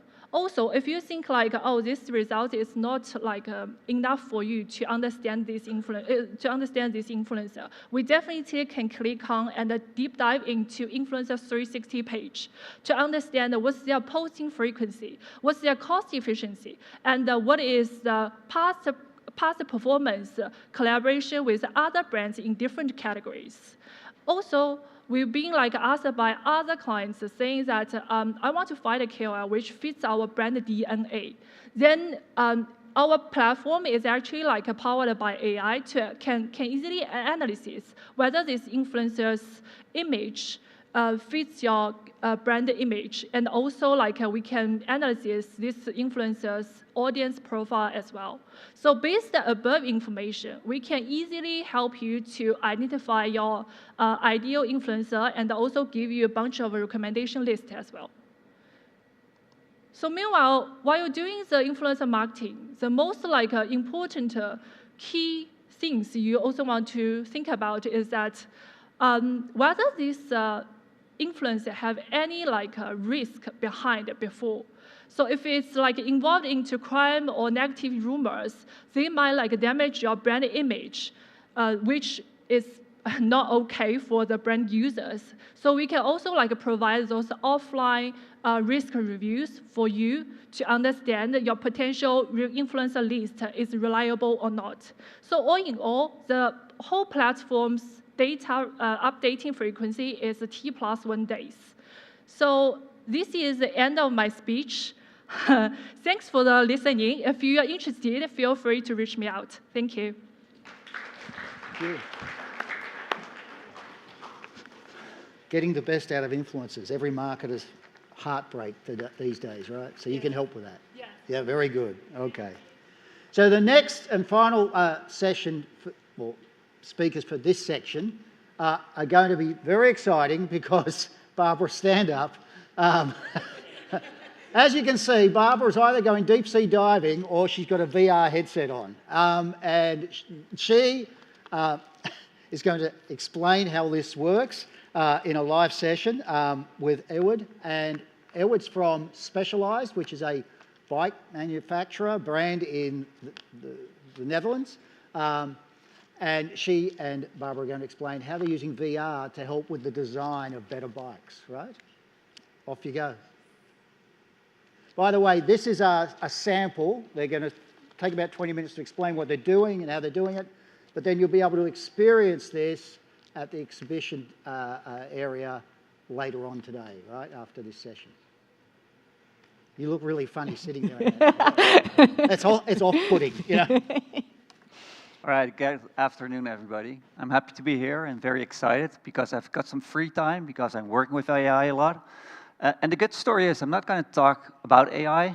We have been using it, but we're not going to talk about it. We're going to talk about virtual reality, real impact. So I work at Specialized, and we are building bikes. And what I want to do is to show you what we've been doing to incorporate this new technology into the way we design and build our bikes in the future. So how we improve our innovation funnel. So with this, I would actually like to invite Barbara, because I'm not doing this by myself, but actually, Barbara, please join us, just join me on the stage. Thank you, and good afternoon, Sawasdi. It would probably be a little bit awkward if I would deliver this full presentation with this headset on. So, luckily, can you do the clicker? Oh, it's there.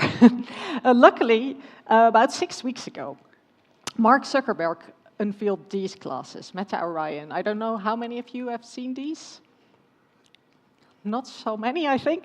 So these are fully functional augmented reality glasses that he proudly announced as the most advanced glasses the world has ever seen.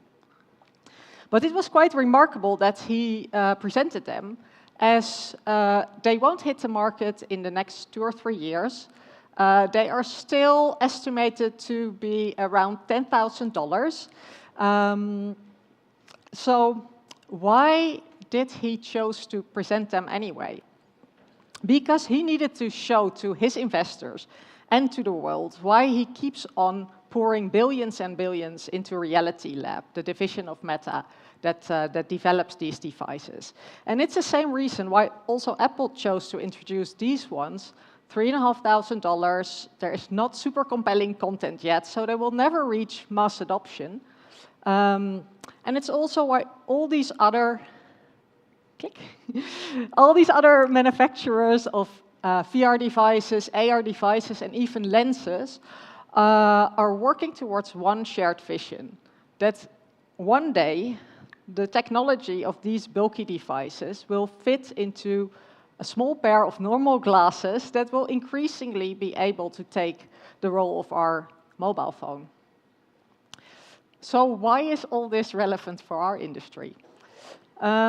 Because we believe that this will really represent a fundamental change in how we consume digital information and how we interact with each other, and therefore also how we will gather insights from consumers. But also already today, we think this technology already really delivers benefits that are compelling for our industry that we couldn't reach with traditional methods. So today, we'd like to give you an example that demonstrates some of these benefits. So, Right. to Ewout. And what we did actually is we've been doing this for Specialized. For those that don't know it, it's a cycling brand. We are US-based. I live in the Netherlands. I'm the global head of Insights and Analytics. And we are big in cycling. We have been already for 50 years, and we are big in road cycling. This guy just won 2 Olympic medals. We are big in mountain, which is our origin. And we are not so big in e-bikes. And that's the massive market that is a big opportunity for us. And actually, we know all the 2 others, right? The road and the mountain bike. We know those people. We have all these athletes. We sponsor all the pro teams. We have a lot of insights, all about performance. But this one is about the consumer and understanding the consumer. And when we're trying to define a new concept, that is something which is a challenge. Because what we currently see is that, and you probably know this kind of innovation project, right? It takes like 3 years or so to create a new bike, where the consumer input is actually all the way to the left, and a little bit when it comes to the concept, actually the testing of the concept.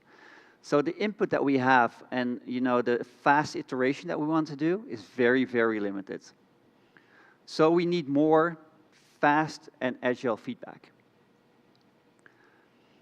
So with XR, not only VR but also AR, we're actually want to have more consumer feedback so we can make sure that we have a shorter time to market and have faster iterations with a better outcome in the end. So our primary objective with this research was, of course, to obtain great insights that could help the product team of Specialized to create a better e-bike. But we also really wanted to explore very broadly what would be the potential and also the limitations of this new technology. So we have used, for example, VR to build completely new world, like the e-bike showroom that you see on the picture, which allowed us to observe how consumers would shop for a new bike before going into questions with them. But also augmented reality allows us to project a digital image onto the real world, so we can, for instance, compare the new bike to existing bikes in the real world. We also experimented a lot with different locations, so we went into the Specialized pop-up store in Amsterdam that allowed us to experiment with that AR technology, but also allowed us to talk with people already into the brand. We were at a Specialized office, which allowed us to involve more colleagues from Specialized team, but also have a large space where we could do duo interviews and also have good recording options. We went on different locations, like this co-working space in Amsterdam, where office workers just had to come down in their lunch break and take a VR interview with us. But we also talked to people in the US and in the UK who already owned a headset, and where we could sort of both the moderator and the respondent be from their own home but meet in virtual reality. So definitely the best experience to see this is later this afternoon. We'll give an interactive demo. But for first impression, I already have a little video that show you how that looked. Is this where the part in here where your battery would go? Yeah.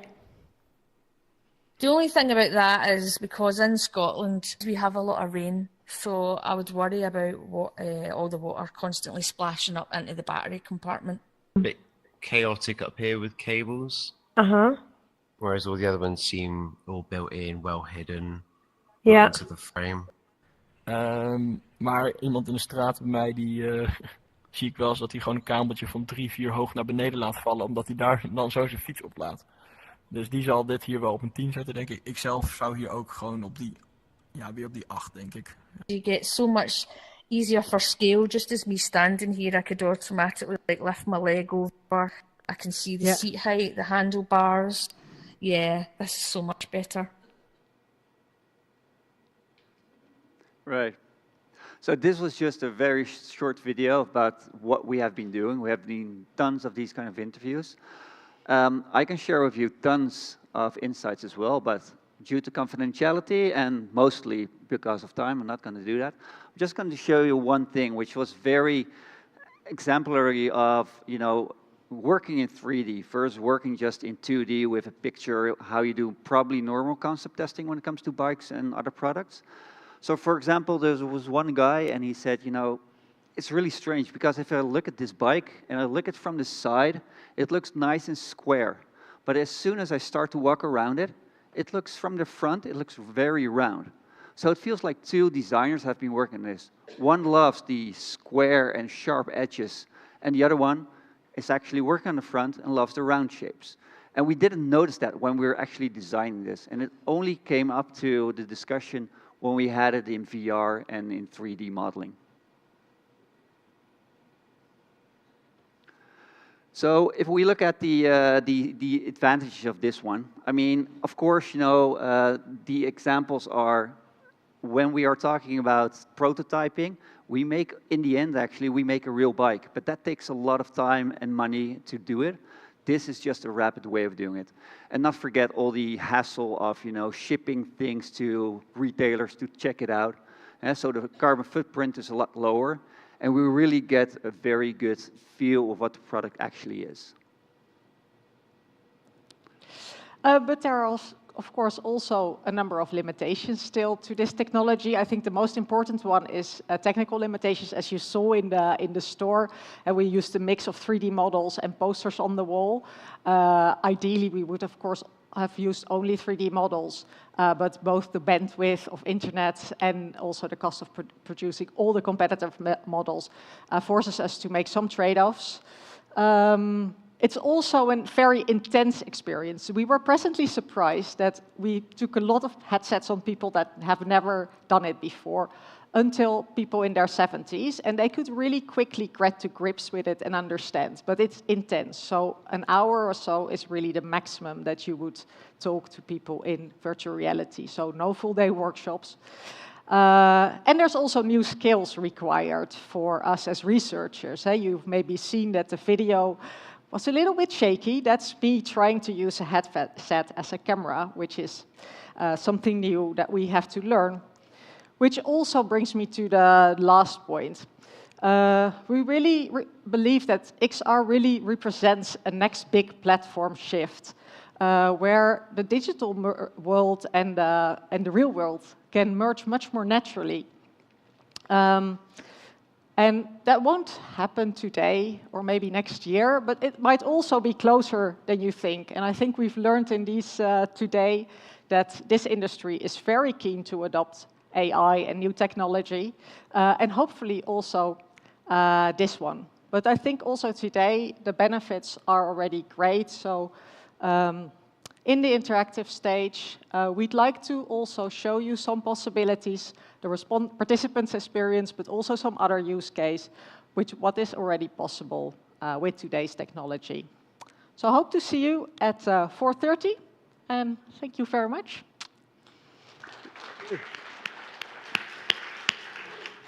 If you've never tried VR, it's an interesting experience, right? The first time, yeah.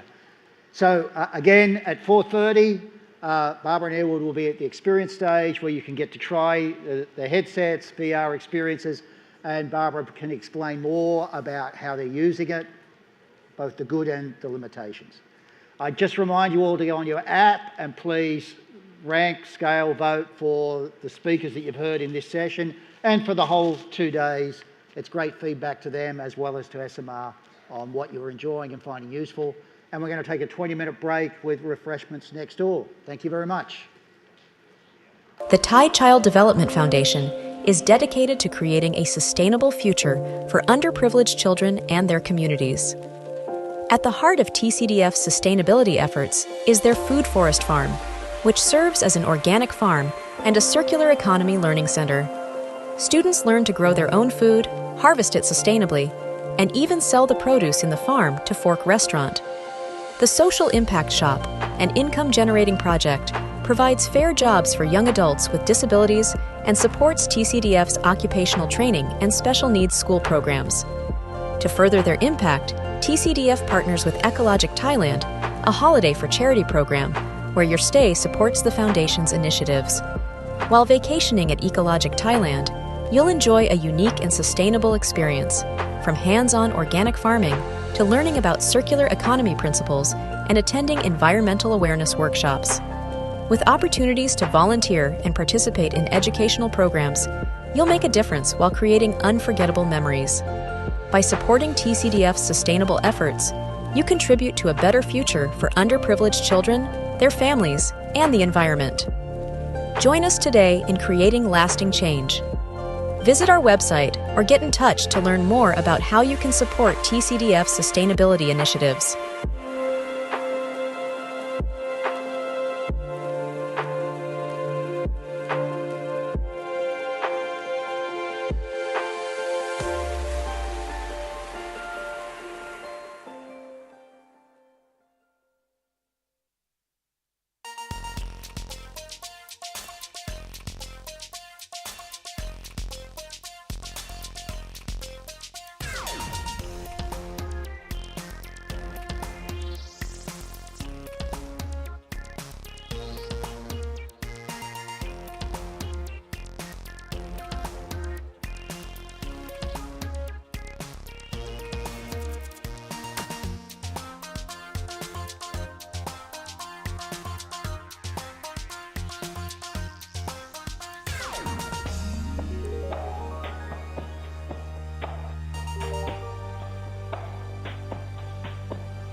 Hello.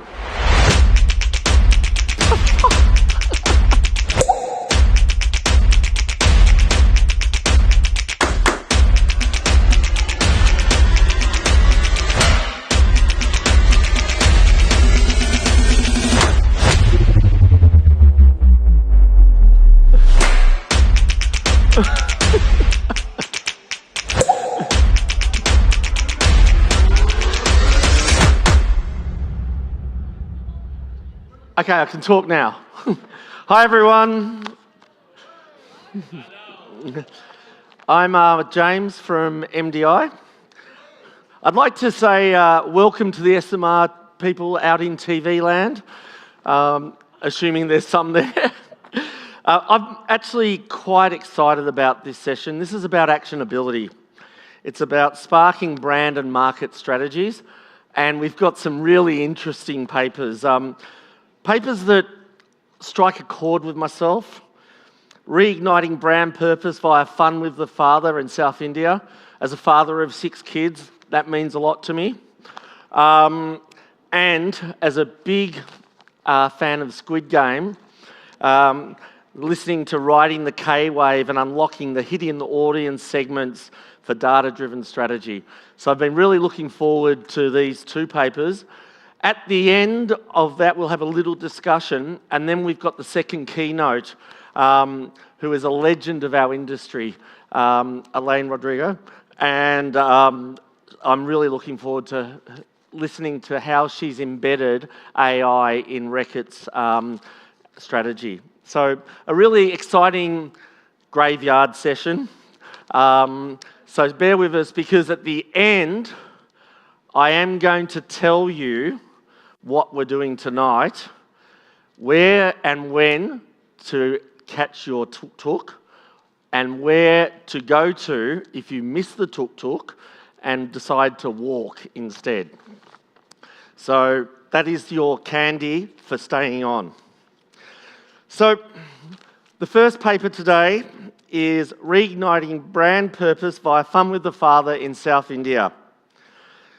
How the portrayal of new family dynamics changed the future of an iconic brand, being what I would call Maggi, what they call Maggi. It's a brand I grew up with, and a brand that my kids love. Leading the discussion is Shilpa Gupta, who's the Insights Lead for Nestlé in India. Shilpa has presented multiple times at the Indian Society Conference. And what ignites Shilpa is family fun and ganging up with her 7-year-old against her husband. Shilpa is ably supported by a man who has as much experience as I do in the industry, a 5-time Esomar presenter at Congress, Sandeep Dutta. And Sandeep is basically ignited by creativity in any form, whether it's film and food or whether it's the arts. So a big hand for Shilpa and Sandeep.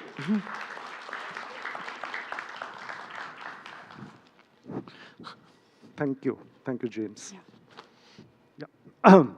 So good evening, everyone. I know it's a graveyard, kind of a slot, but trust me, this is a fun presentation, as you can see. So, Sunak, as it is called here. So there will be lots of that.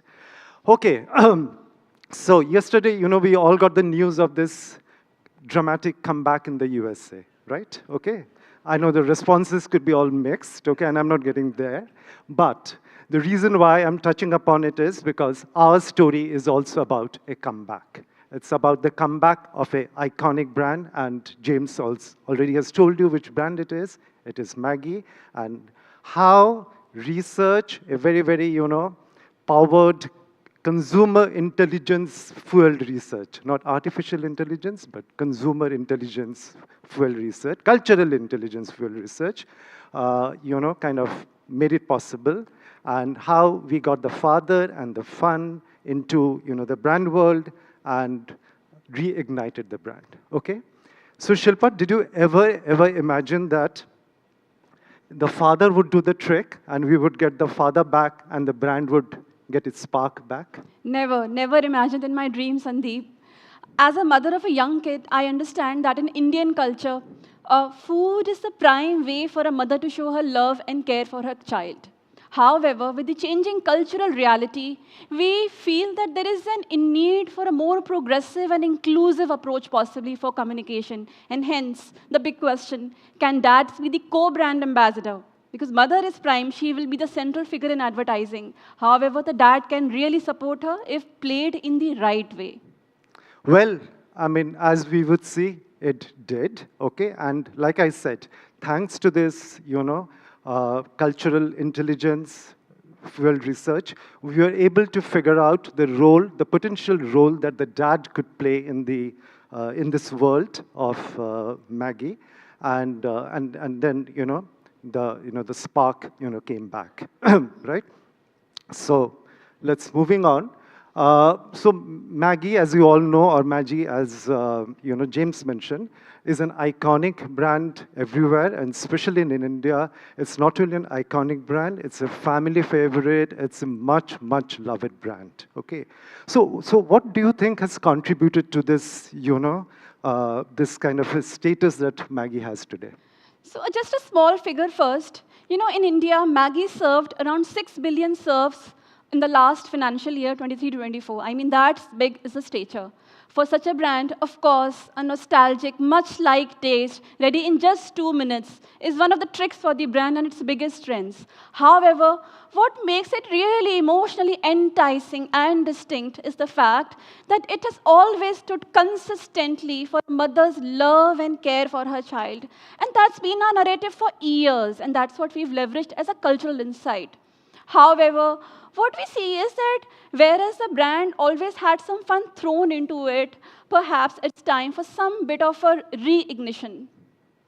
And we saw certain, cracks happening in some parts of the Indian market. So India is, as you all know, it's a huge country with diverse culture. So it's not that, the brand was under pressure everywhere, but there was one part of India, the southern part of India, where we started seeing certain cracks happening. Yeah. So as you can see, in the southern part of India, we saw cracks reflected in all key matrices. It was not just one: market share, brand equity, as well as perception. A radical, in-depth insight was the need of the hour. So this is where Kantar stepped in. And we felt that as a brand which has always leveraged fun, what is it that we need the brand to be seen at? And how is it that the consumers really see it? We saw that, much to our disappointment, the fun codes had diminished from the brand. Okay, not vanished, but diminished. Snacking is a category which really thrives on fun and excitement. So this is where we requested Kantar to do an in-depth analysis so that Maggi can revive the fun codes. Yeah. So as you can see, this is an emotional map which we've shown here.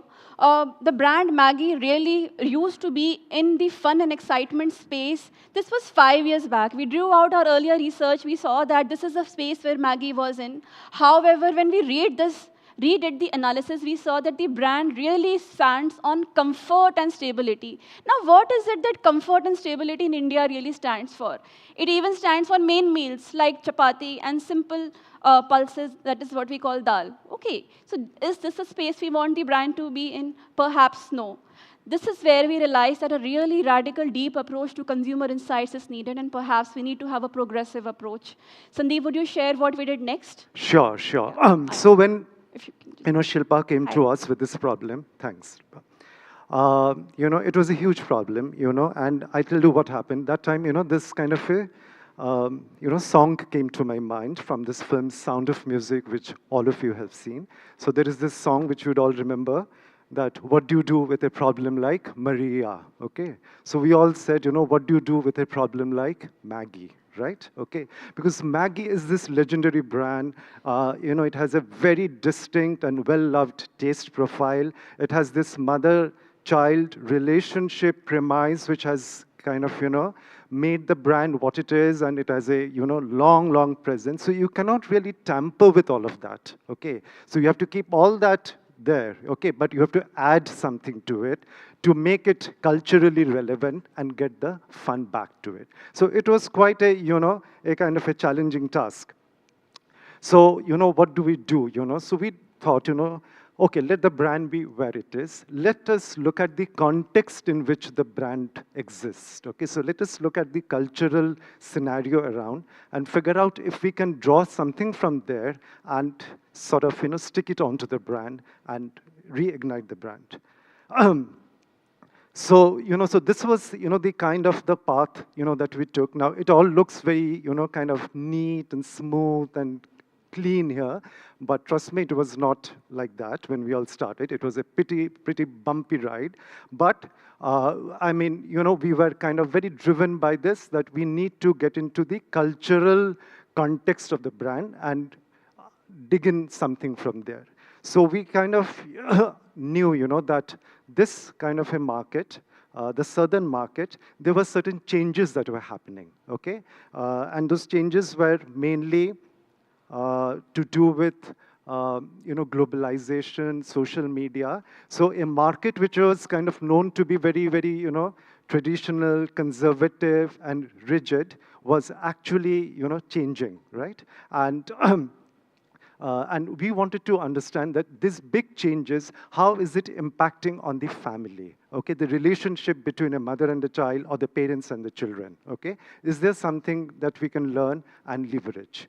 So what we started with was, we said, the family hangout, which was an intense ethnography, spending, couple of hours with families, parents and children, and observing how they interact with each other, what are the dynamics, what are the, kind of the newer things that they're doing together, and so on.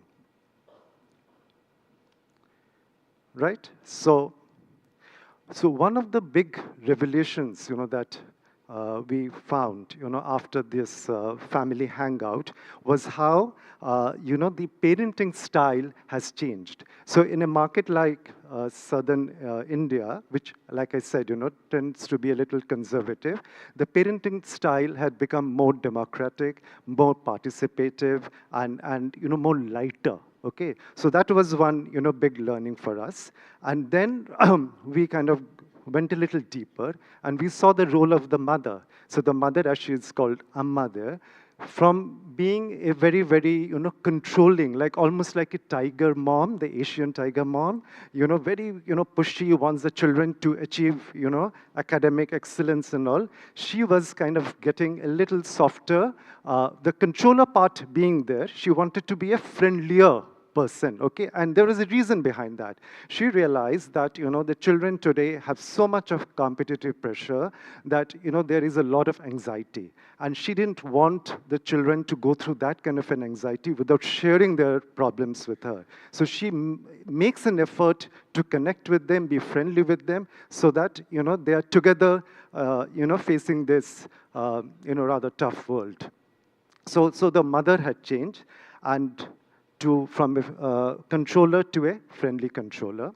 And so has the dad. So the dad in the southern market was rather, distant. He was loving, very dutiful, but never very intimate with the children and not participative.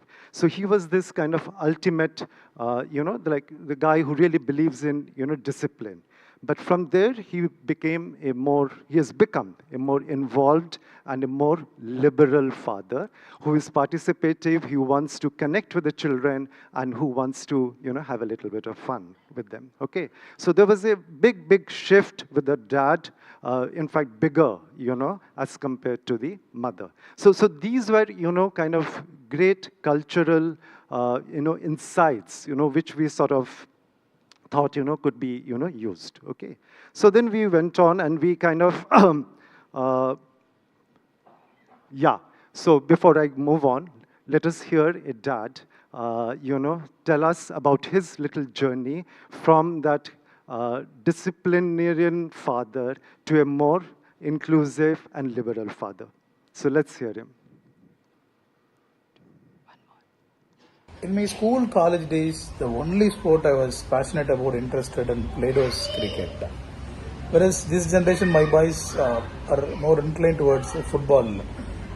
Even I don't know which country these great players are playing for, like Ronaldo or Messi. But to make bond with them, I started learning those stuff, and I want to participate in their conversations. Whereas my father was on the face told me, like, I don't want you to become Kapil Dev. But now I'm learning different stuff to make that conversation going with my boys. So you can see, a father who is making an effort to, enjoy football so that he can bond with the children, okay? His dad never did all that. So that was the, the big, change that, the fathers, were doing in this market. The other interesting that we learned was how fun has entered, the families of southern India.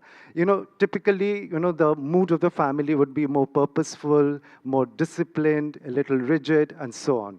So fun was not something, that happened very spontaneously.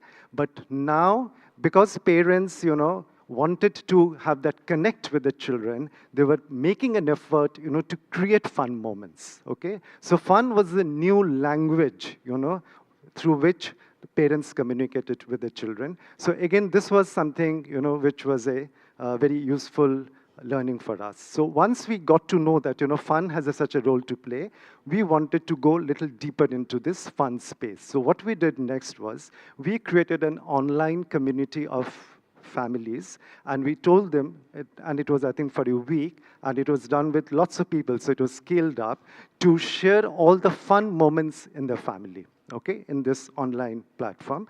And we got an overwhelming response, both from the kids and the father and the mother, about fun stories in the family.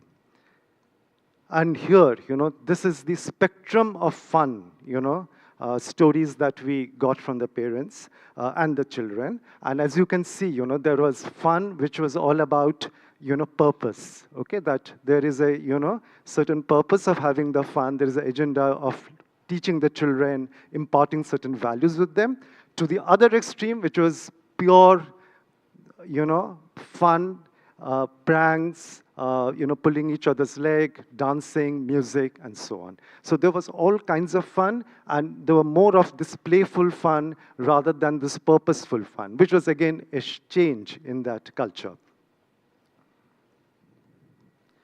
So now Maggi, like Shilpa mentioned, already had some amount of fun in its communication, but that fun was primarily in that area of purposeful fun. So through fun, the mother is trying to instill a certain value in the child or teaching the child, but the fun that now the brand team and the CMI team wanted was to move to that area, because the brand needed to have a more high decibel fun, more spontaneous fun. So there was that clear, shift, from that, position to this. So, it's no longer, those kind of fun moments, I think, which we all have grown up with, where, parents are, kind of organizing a quiz game.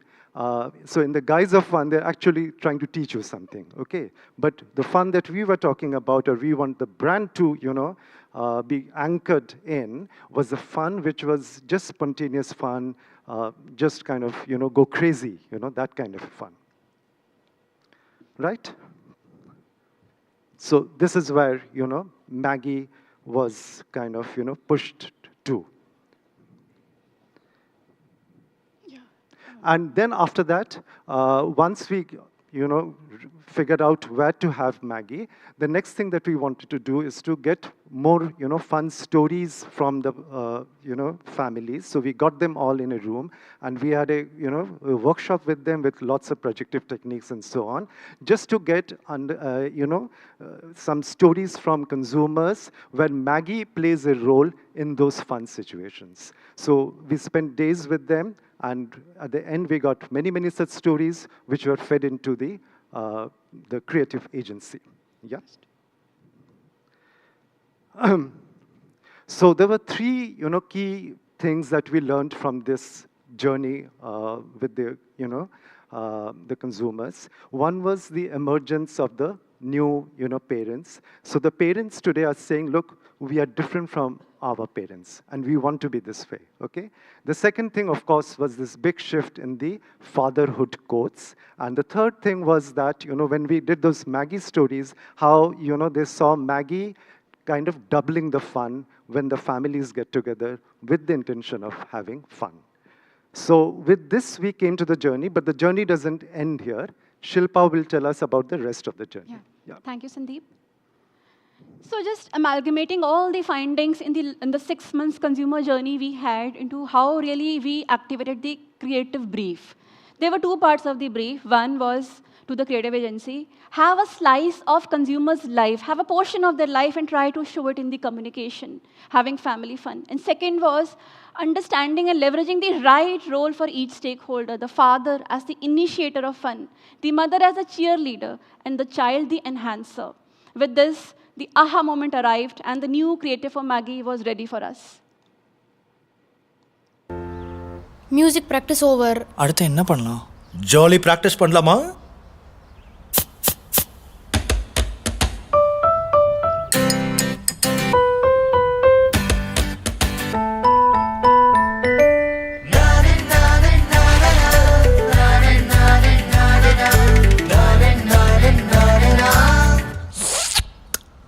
மேகியோட jolly 2 நிமிஷத்துல. So this was the first time there was a father in a Maggi ad, and there was, this kind of a, pure fun. I'm really hungry now. I hope you are as well as I am. So the proof of the pudding, as we say, lies in the eating. It's a cliche statement, but very important to have a business impact of an action, especially for a stature of company like Nestle. What gave us confidence was not only the pre-ad evaluation, green ad evaluation scores on the link parameters.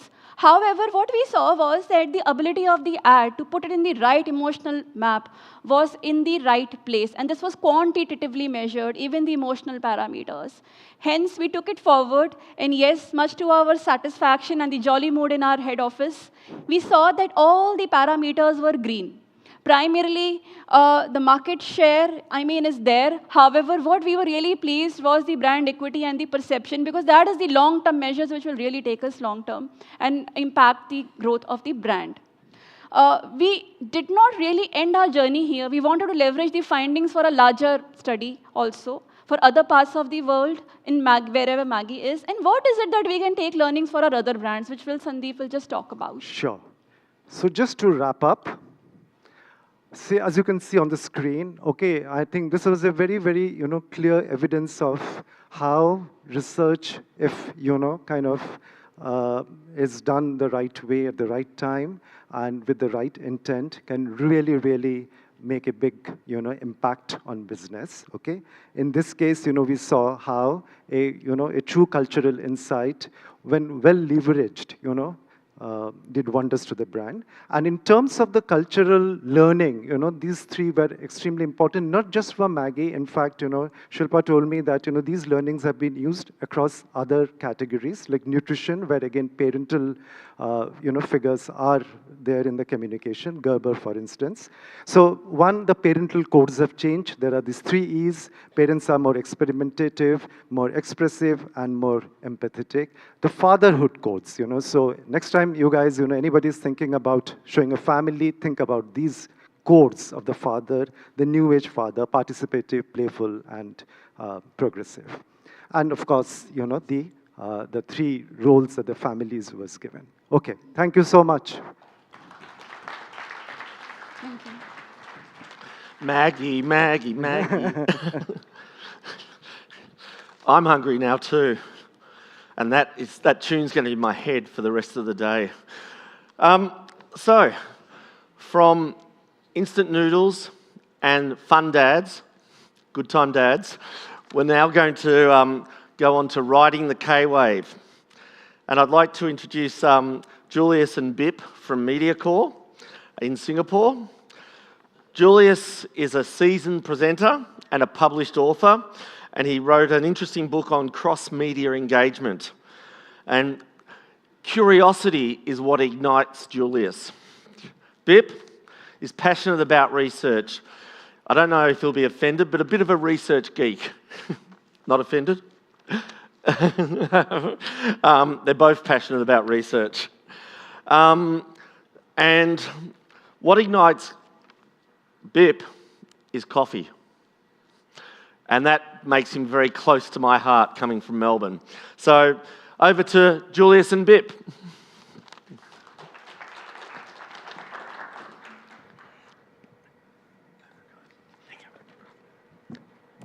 Hi guys, what's up?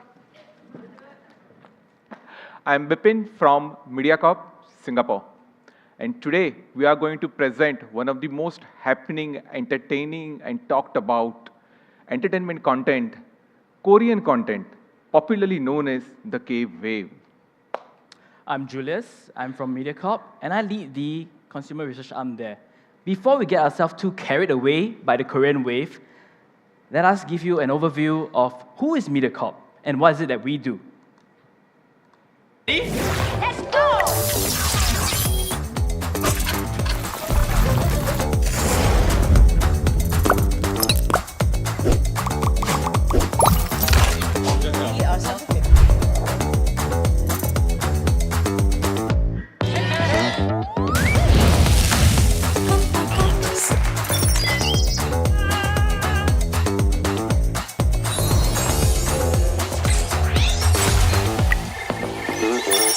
I want to meet these people one day. Basic processes like your head down. Yourself, which part of this is character building? Beauty is pain, as they say. Yeah. If you can't feel it, it probably is not worth it. I just cannot. Every time I ask.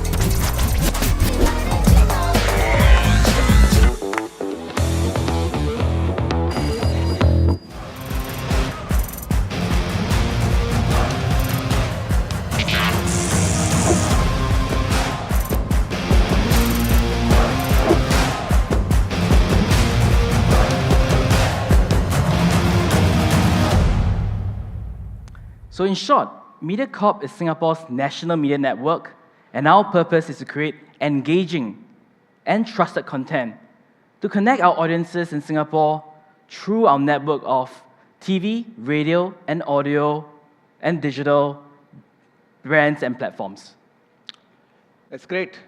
So, Julius, let me also reveal some interesting facts about Korean content to our audience.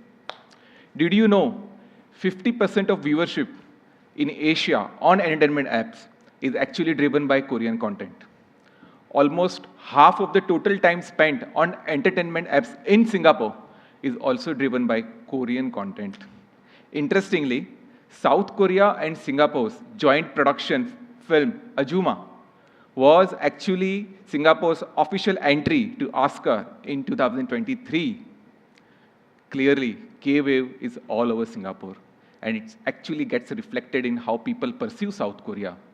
Recently concluded study commissioned by South Korea's embassy in Singapore also revealed that 2 in 3 Singaporeans have positive perception about South Korea. Therefore, all these facts put together clearly suggest there is a K-wave, a ready opportunity for MediaCorp to attract and engage audiences, especially Gen Z, younger audiences. Yes, Bipin, while I agree that there is this huge opportunity through Korean content to engage young Singaporeans, we have a problem. The young Singaporeans of today live in a very fragmented media world. So all of us. And they don't see MediaCorp as the go-to platform for all things Korean content. In fact, they don't probably see MediaCorp as the network that they should be on. But Julius, would you agree with me that MediaCorp can actually leverage its strong brand legacy and reach across media platforms and audiences in Singapore? I do agree that, but again, here's another problem. Korean content can be found on any OTT platforms. You can find it on Netflix, you can find it on View. MediaCorp just do not have the exclusive content, and we will not onboard exclusive content on MediaCorp because it's just too expensive. Audience, would you agree with me that MediaCorp can actually leverage growing social media community and growing trend of online content, OTT apps, entertainment apps? So let me remind audiences again, MediaCorp is Singapore National Media Network. We are not Singapore Korean Entertainment House. We can't be seen as promoting Korean content and neglecting local content for local audiences. All right. While these limitations exist, there is clear opportunity for MediaCorp. A detailed research was needed before we take any informed decision. That's absolutely right. So we need to understand, what is the big picture? What is the state of play of Korean content in Singapore? And to do that, we try to address 4 questions. Firstly, what is the K-wave and the K-wave landscape and media trends in Singapore? What are specific drivers and barriers to consumption of Korean content in Singapore? And thirdly, what are the underlying differences in audience behaviors? Lastly, what are MediaCorp's best chances in such a competitive environment where we see so many different competitors are already offering Korean content? Therefore, we started by understanding what are the overall trends in Singapore by observing social media conversation and Google search trends. We followed that up by executing a qualitative survey of over 1,000 Singaporeans aged 15 to 69 to collect more data information to paint the picture of the Korean consumer in Singapore. What is their profile? What are their preferences? What are their behaviors?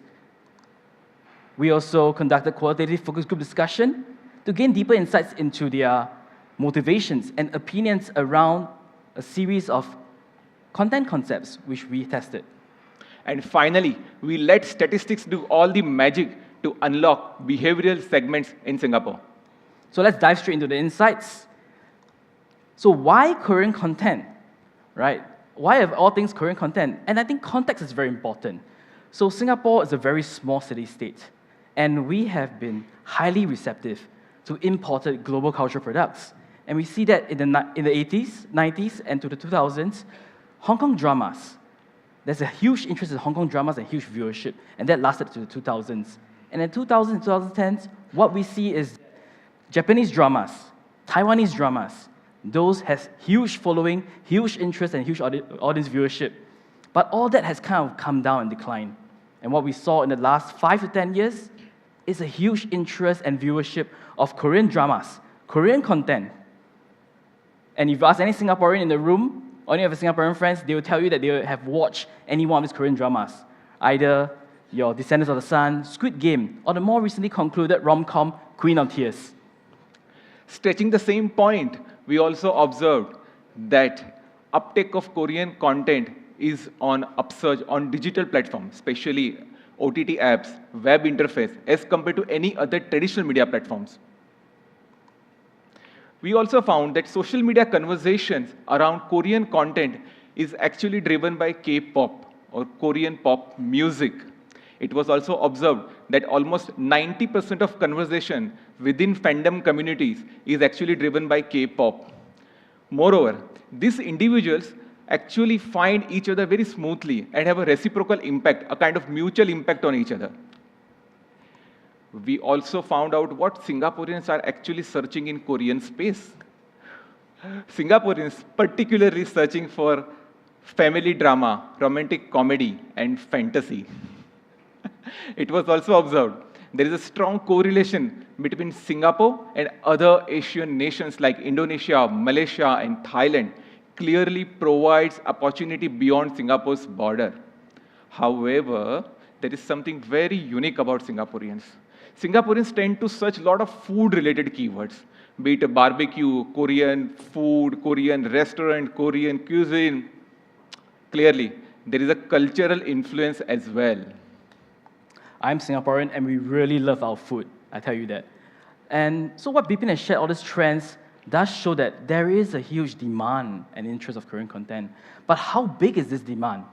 So our consumer research established that there is a significant interest and demand, and about 42% of respondents aged 15 to 69 consume one type of Korean content.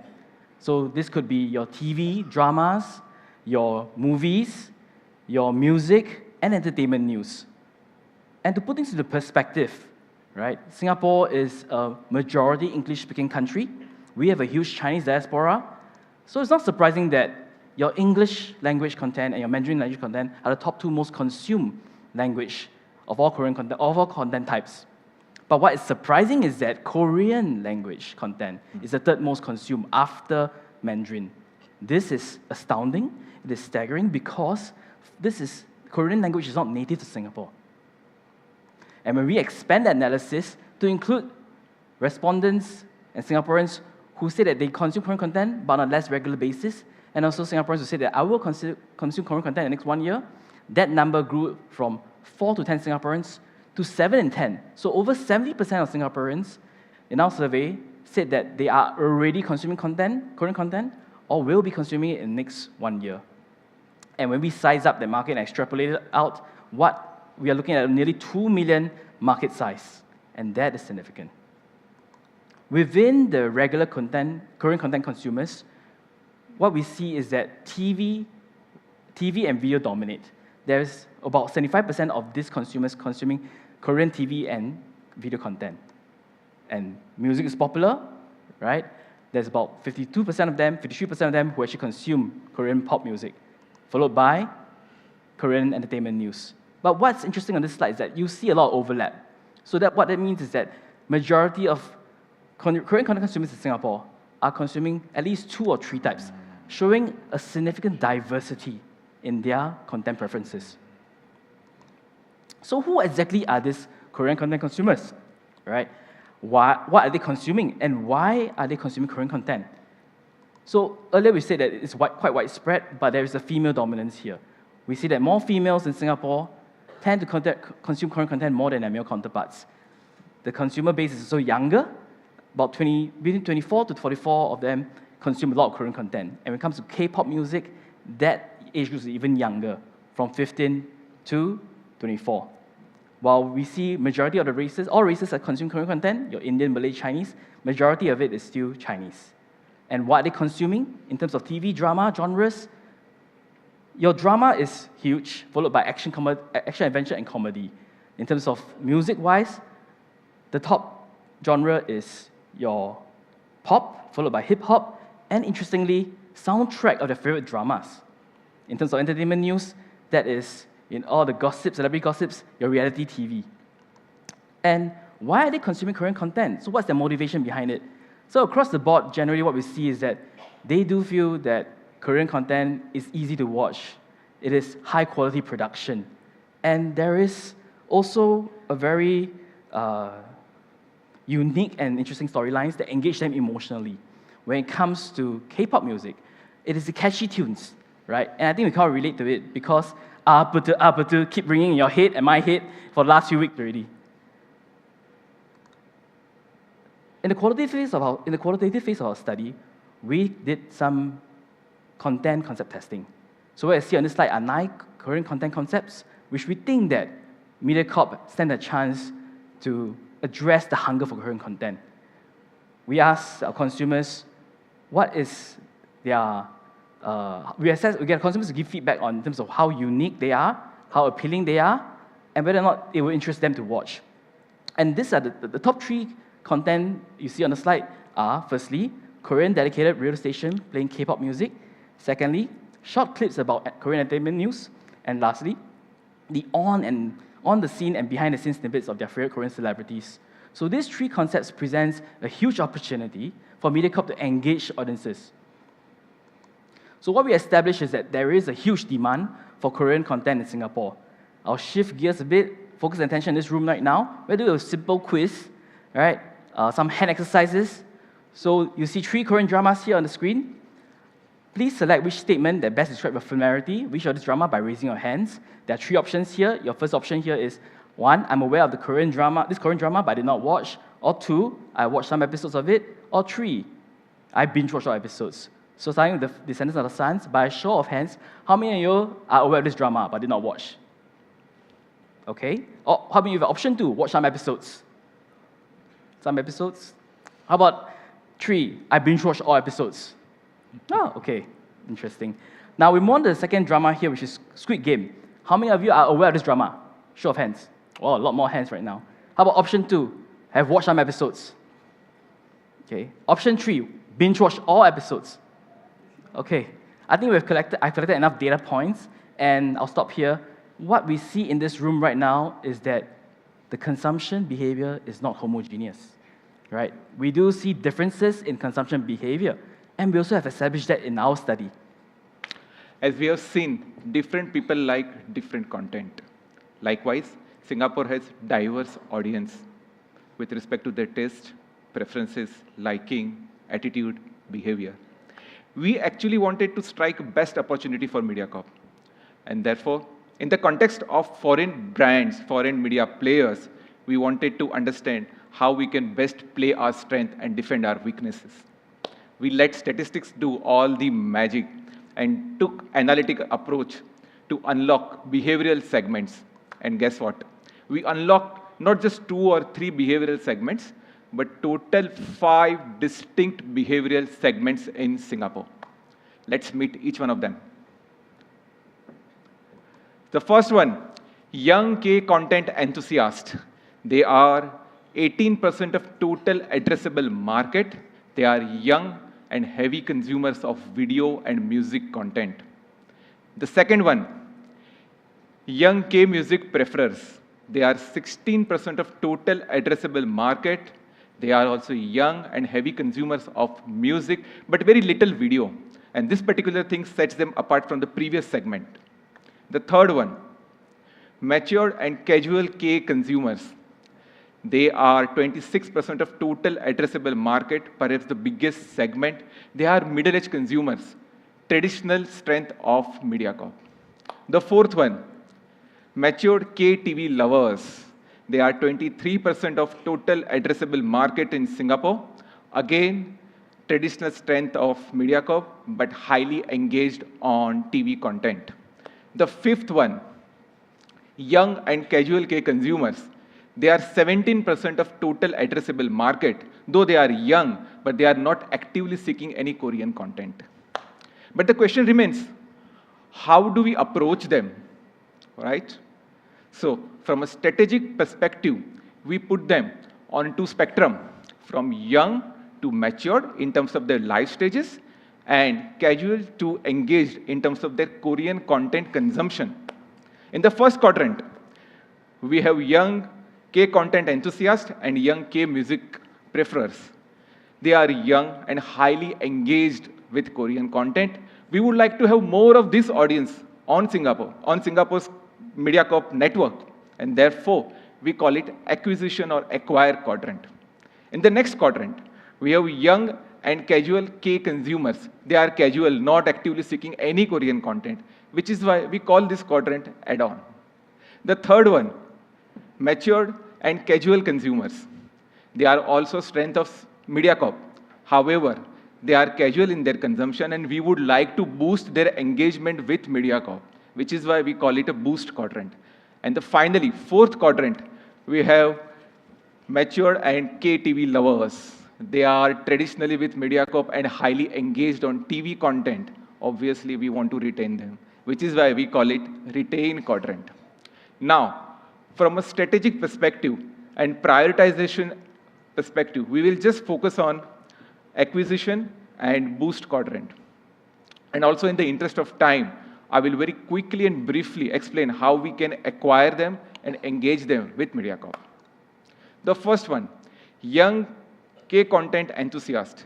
They are mostly female in the age group of 25 to 34. They are single. They feel highly engaged and connected through Instagram and X. Now, to acquire them, obviously, we can utilize MediaCorp's social media channels present across social media platforms. Not only that, we can actually expand our entertainment news by providing bite-sized content around some of their favorite genres, be it drama, music, comedy, food, cultural updates. Not only that, we can also spark debates, quiz, conversation to acquire and engage them further on MediaCorp platform. The next one, young K-music preferers. Most of them are female in the age group of 15 to 24. They are students. They also feel highly connected and engaged through Instagram and TikTok. Of course, to acquire them, we can utilize MediaCorp's social media channels present across media platforms. Moreover, we can expand our news coverage with a music flavor to it. We can cater to their demand in terms of bite-sized content, which will include hip-hop, R&B, K-pop updates, artist updates, trending music, blockbuster charts, Billboard. We can also ignite the entire euphoria around K-pop and actually ignite K-pop rivalry using social media platforms.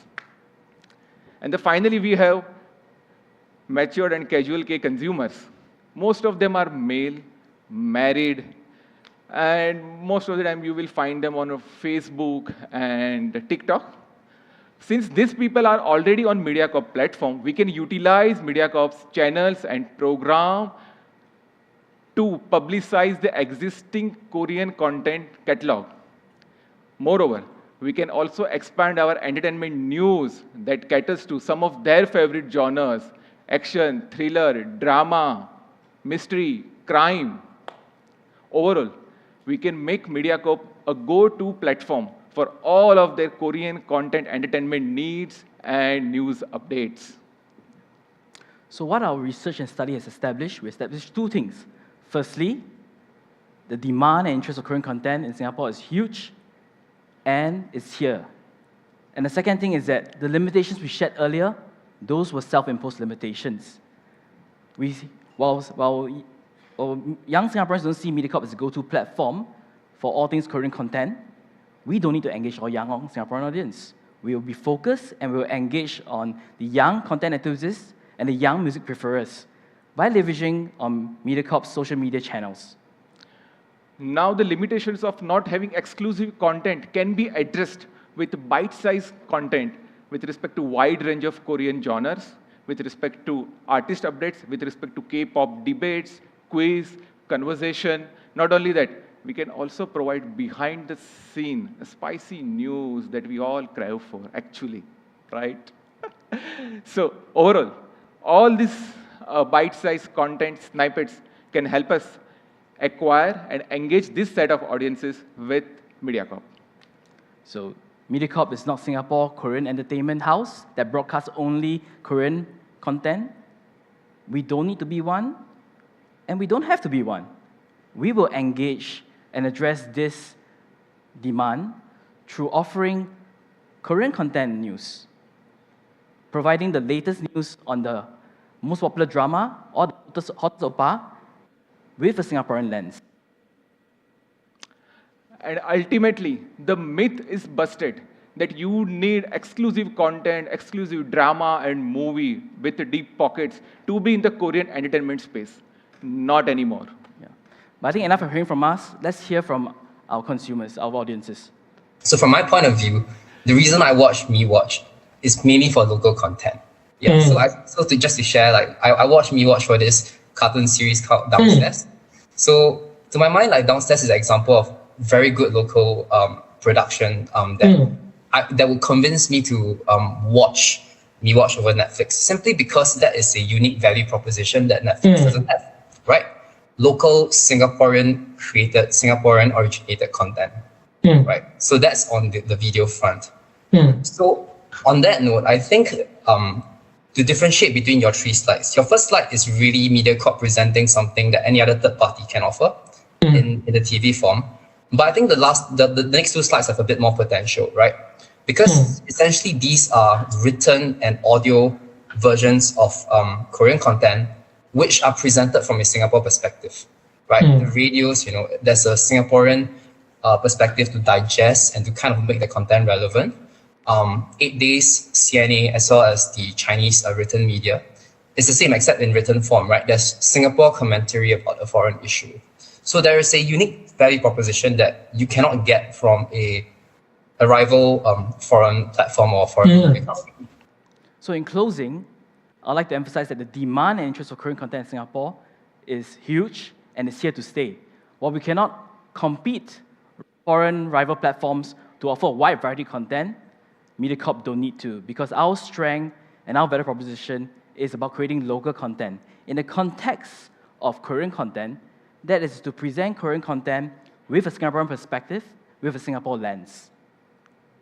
And contextualizing the content for each of these behavioral segments, making it relevant, unique, based on their consumption behaviors, based on their needs, making it unique, made for them, made for you. Thank you. Thank you. Okay. So we're going to do a quick Q&A. A quick Q&A before... I'm not very good at timing my talking around music, I've discovered this afternoon. So does anyone have any questions for either of these speakers? Some interesting... Oh, someone at the back. I was just wondering, with the Korean content in Singapore, because I love Korean content as well, but like Singapore is such a diverse culture with so many different nationalities and languages. How does it work sort of adapting the content to that or to the different groups? I'll take it. Yeah. Thank you for asking this loaded question. But to specifically answer your question, actually, we are already catering to these diverse linguistic groups in Singapore through our network channels, programs, radio stations, be it Malay speaking, Mandarin speaking, Tamil speaking, right? But Korean content and that entire game is not about demography, right? You could be at any live stage and still you could be checking the TikTok, you could be consuming the K-pop, you could be hooked onto some Korean drama and movie. So it's more about your attitude, your preferences, your likes, and not at what live stage or spoken language you belong to or ethnicity you belong to. So that part is already being catered through our traditional media channels and other platforms. Great, thanks. I've got a question for the Nestle and Kantar presentation. In Australia, we've got this saying, good time, Dad. It's not a very complimentary saying. It's, you know, Dad has a lot of fun, but potentially doesn't pull his weight. Do you think this strategy has the potential to alienate Mum by heroing Dad instead of Mum? Okay. James, you know, I think we do a lot of research with moms, not just for Maggi, for many other brands, other categories. And in India, and I think it would be quite true for many Asian countries, the mother usually feels overburdened with this responsibility of, you know, taking care of the kid. You know, the dad is usually in the periphery. So she's more than happy, you know, to let go a little bit of her, you know, territory and let the father come in and take some responsibility so that she can have some time of her own. So I think she's very happy to, you know, see the dad be the hero. Yep. Shilpa, is she? Just I wanted to add on, you know, Sandeep mentioned also one of the other brands, Gerber, where we've leveraged this insight in India as well. It's just the era of participative parenting. I mean, that is a progressive approach. The sooner we are inclusive in our communication and not just one central figure oriented, it is the participation in the family which is desired in this really disoriented world is what our clear finding is from multiple researchers and multiple agencies. So hence, it's not going to alienate, to answer you in a brief point. However, it has the potential to be done in the right way. The mother has to be given prime figure as the central figure of the advertising. Is a key finding. The father has to support in the right way with the right cultural insight. And that culture insight can change from different North India to South India and the other parts of the world. Yeah. And the campaign's really quite, you know, it's engaging and it's fun. But do you think it's got sustainability? Are you able to keep, you know, it's such a high impact ad with the music, and I love the way they all come together and it's in the kitchen and the living room. But is it sustainable, that fun premise, or are you going to have to evolve it in some way? We believe that, James, primarily fun is an integral part of snacking, be it any part of the world. However, it's not just fun, it's the shades of fun, like we said in our presentation. Those meanings and the shades of fun have to be understood from time to time, and those are the ones which evolve. The fundamental need in the Maslow's hierarchy may be the same, but what we see are the renditions of fun. And hence, basis this evolution, the right insight, year on year, needs to be shown as slice of life and segments in the communication.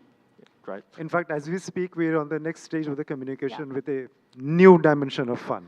I can't wait to see it. Any questions, any more questions from the floor? I've just got one to finish off with, and that is, I like and understand where MediaCore's going with K-Wave, but do you think such a focus on it has the potential to alienate viewers and listeners and social content consumers who aren't into Korean entertainment? Well, so we're not going to swing the other spectrum to do everything Korean, all things Korean.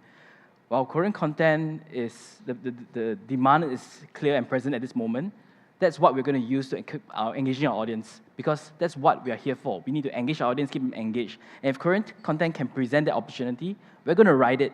But we're not going to neglect and alienate the rest, because as Bipin mentioned, we still do have a lot of different brands and channels that reach out to different segments of society. Your older Chinese, your traditional Indians and Malays. So those will still be there while we ride this Korean wave. Absolutely. I'll just add a couple of lines there, right? As I mentioned, we wanted to play our strength and defend our weaknesses and find the lowest hanging fruit where we can actually play our strategy well. So it's all about where our strength is and providing Korean consumers what their needs are and not what they want. Right. Thank you to our speakers. Thanks, guys. Thank you. Thank you. Okay. So as I teased at the start of this session, we've now got our second keynote, and I'm extremely excited to introduce Dr. Elaine Rodrigo. She is one of the most sought-after speakers in the market research, insights, human insights world. Elaine is an advocate of AI, sustainability, and women's leadership. She's a published author, and she recently, which is amazing, started lecturing at Oxford University. And above all, she's also the Chief Insights and Analytics Officer at Reckitt, based out of the UK. And transformation is what ignites Elaine, and that ties in beautifully with her keynote presentation, which is embedding GenAI, insights and analytics, changing the face of marketing.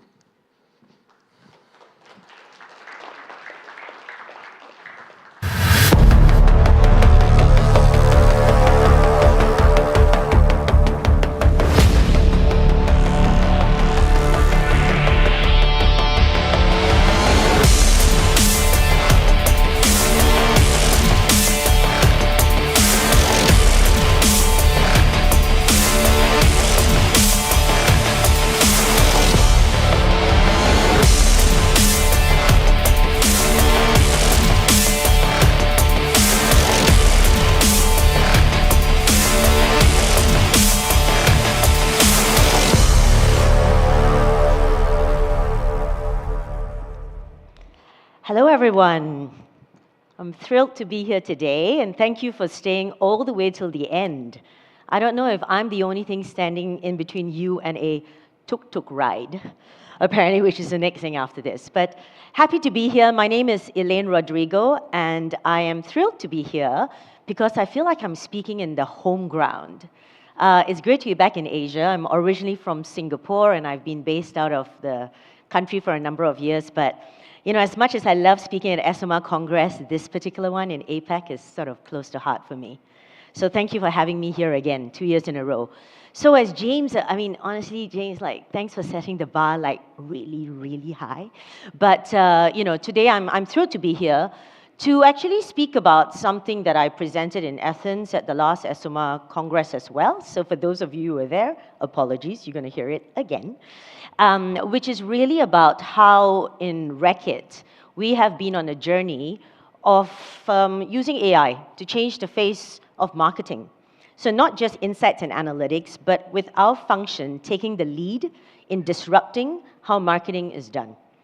And you know, you'll see the topic of my presentation is actually embedding GenAI. And I pick up on something, I guess, that was said this morning in the opening about how 1 year ago the conversation was about experimentation, but how quickly it has developed. And 1 year later, the conversation is about deployment, about embedding, and I think very soon, if not here already, about scaling. So let's start here. And, you know, in a BCG survey done of 200 CMOs, Chief Marketing Officers, that was released in June. They said, so 80% of them said that they have deployed GenAI for automation and productivity, especially in content creation and social media engagement. So this is quite interesting. 1 year ago, there was the same survey that was done, and nobody had really started doing anything as yet, but they were starting to talk about it. And I remember, I think back to that 1 year ago, and CMOs were talking about how they would use it for this primary reason, but actually they also thought that they would use it for personalization. But that turned out to be much harder than expected. So you can therefore see that these CMOs also say the most promising strategic areas of the future, though, that they feel will take longer to develop and deploy at scale are personalization, but they also mention customer insight generation and predictive analytics. So I say I respectfully disagree. I don't think it's going to take longer to develop and scale insights generation and analytics, because I think we're already doing it now. I think that our industry and us in this room, we're already starting to do this. And maybe let me just share with you the journey, at least that we have been on within Reckitt over the last 5 years, right? And I call it our journey from AI to GenAI. First and foremost, in case you actually don't know what company I'm from, so Reckitt, because most people sort of know the brands better than the company name. Yeah, so we are a company of long-standing trusted brands. I grew up in Singapore. I lived in Australia for a number of years as well, where I went to university. And, so brands like Dettol, I suppose, would be familiar, I hope, to many of you. Mortein, Pinoclean in Australia, it's not here. Lysol in the US, Harpic, etc. We also have brands like, like Vanish or Finish dishwasher detergent. Of course, though, and I usually tell the stories, like, when people ask me who I work for, I say I work for the company that makes Dettol. When I go to a parent-teacher meeting, other parents come to me and say, you're Megan and Alyssa's mom. I hear you make condoms. So we also have the Durex brand, and apparently that's a lot more cool to teenagers. So the journey from AI to GenAI, right? I look at it in 3 phases over the last 5 years that I've actually been in Reckitt this time round. 2019 to 2022, I think that I call that the period of AI. In 2023, you might remember that was when ChatGPT started coming up, right? And everybody was talking about GenAI, but didn't really know what we're doing about it. And I'll speak a little bit more later about why I've put the Dragon's Den there. And finally, in 2024, we're starting to scale and embed and deploy GenAI within the organization. But let me start with 2019 to 2022. And it's incredible that AI is now called traditional, but anyway, that's what it is. So traditional AI, machine learning, right? Deep learning, etc. So at this stage, actually, we already started internalizing some AI-enabled tools. But let me start first with something. I was actually yesterday in a Click session. So Click is a session with clients only. And I asked a question about how many people in the room were actually already using AI of some form. And about half the people put their hands up. And that's great, but I said, I don't know whether you realize that actually, probably all of you are, because I don't know if we realize in this industry how much AI is already embedded in a lot of the approaches and methodologies that we've been using over the last 8 to 10 years, right? So, but in this case, what we had was we started internalizing AI-enabled tools within Reckitt in those 3 years, primarily in the areas of forecasting, right? So we started doing our own category growth forecasting and started running our own models to actually size innovations. And you can see that with the AI helping us over the years and the data, we've actually gone from being, let's say, double-digit accurate to now maybe kind of 3% over the years. And separately, I think apart from internalizing with AI, what really came out of that is we started building large proprietary data sets. And at some point, when I start speaking about GenAI, you will see why that is critical, right? Now, at that point, when I started doing this with my team, I had a hunch that at some point, data would be a currency. It already was at that stage. But I just felt, there was just something in my gut that said at some point, having large proprietary data sets in one place was going to become a competitive advantage for I&A in the company, but also for Reckitt. right, versus competition, and we'll get to that later. But let's see what we did. So apart from forecasting, the other area that we internalized right from beginning, which actually became a signature of the insights and analytics team, is something called demand-centric growth, or demand spaces. So some of you may be familiar with that. It's basically a form of segmentation, all right, to put it simply, in our language. So let me give an example of how AI, I guess, was kind of baked into that. So demand-centric growth is at heart a strategic exercise, which is first and foremost a human process, but it's underpinned by a superior machine learning toolkit. So really, I have a demand COE, a center of excellence, and actually, because DCG requires material human leadership, right, to scope the work, to coordinate the work, achieve the organizational buy-in. Think about all the work that you do, all those conversations you have at the beginning. It's a very human process. However, the machine learning tools really accelerate analytics. It's extremely powerful, and that's where the AI came in. So what we did was, really, when you look at the stages of a DCG, right? This is an example. You've got several stages, and this might be familiar. A sandbox, what is the frame of reference? Shape of demand, essentially, is where you come up with the segmentation frame, right? And then where to play, how to win. Sort of a classic exercise of going from a consumer-centric framework all the way to strategic actions. And what we did is to look at it and say, where exactly is AI going to be critical, and where is the human critical? Pink line is human, and gray line is machine learning tools. And you actually see that they take turns, right? The two work in tandem.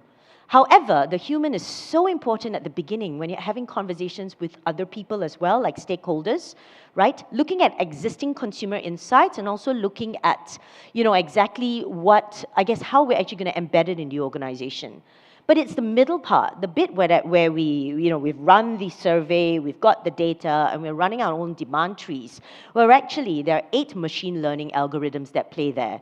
3 for the preparation of the data, and 5 for the purpose of running the trees. At the end of that, you come out with a map, a segmentation framework, and then therefore, once again, the humans now have to take the lead in terms of having conversations around where to play and how to win. Yeah, and this process, actually, that we took at that stage, I don't think we were even thinking at that stage about kind of human-machine. I mean, that's really more a conversation, isn't it? That's to be had these days.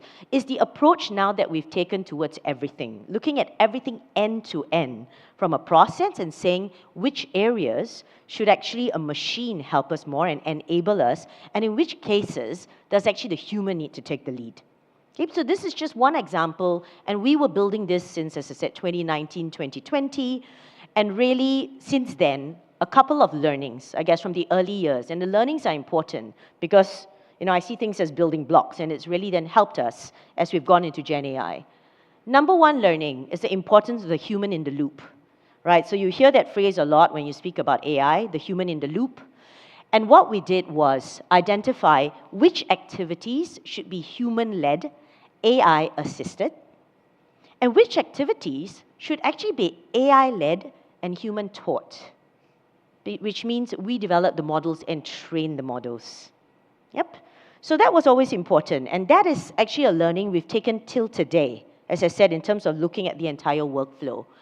And then the second thing was what I mentioned earlier, is that from the get-go, I felt like data would be a differentiator, that somehow large, consistently collated, proprietary, which means we own it, data sets would become a competitive advantage for our company.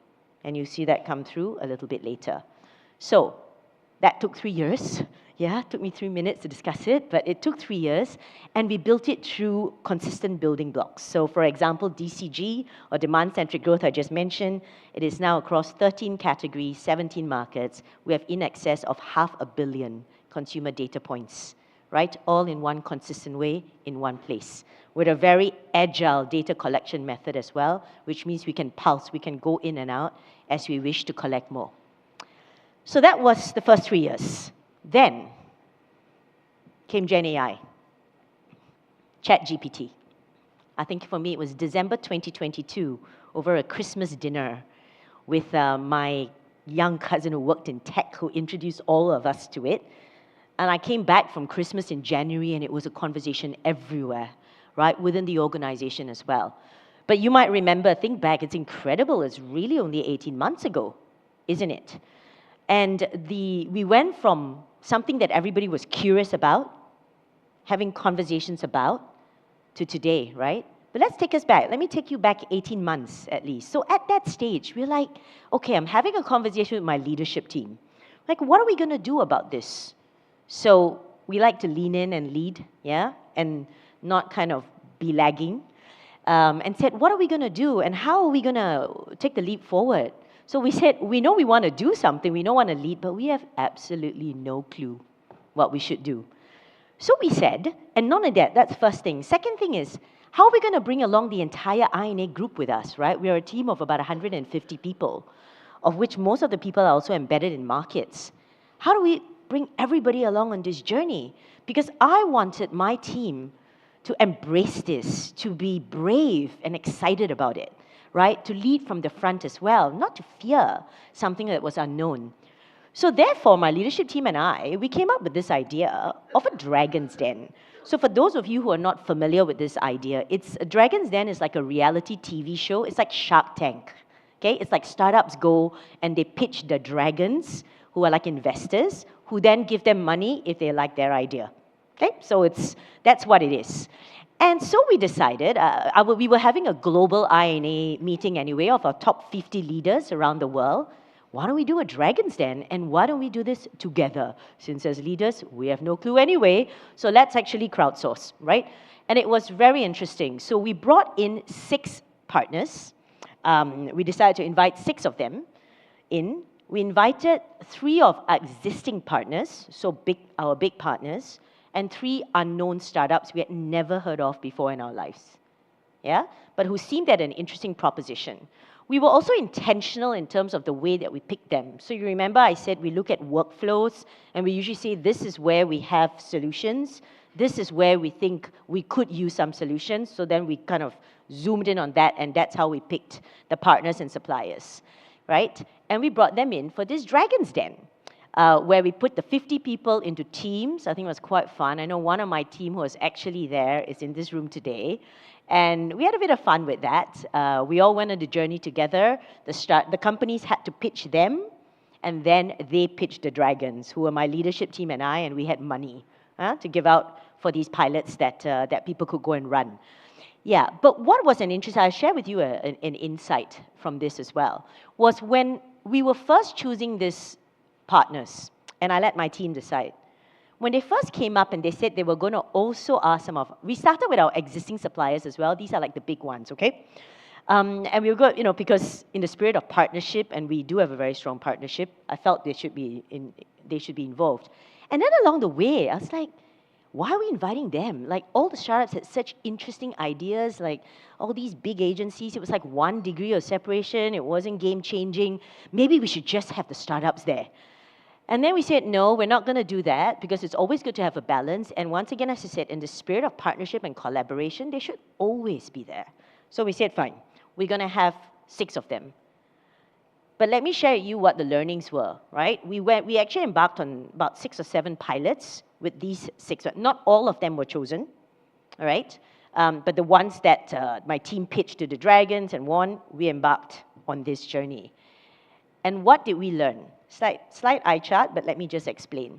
So those were the 7 on the left, right? There were 7 pilots, 2 in automated performance analysis. So that's like pulling together different types of performance data, like shares, distribution, consumption, penetration, etc. Right? There were 2 with that. 1 with a startup, 1 an existing supplier.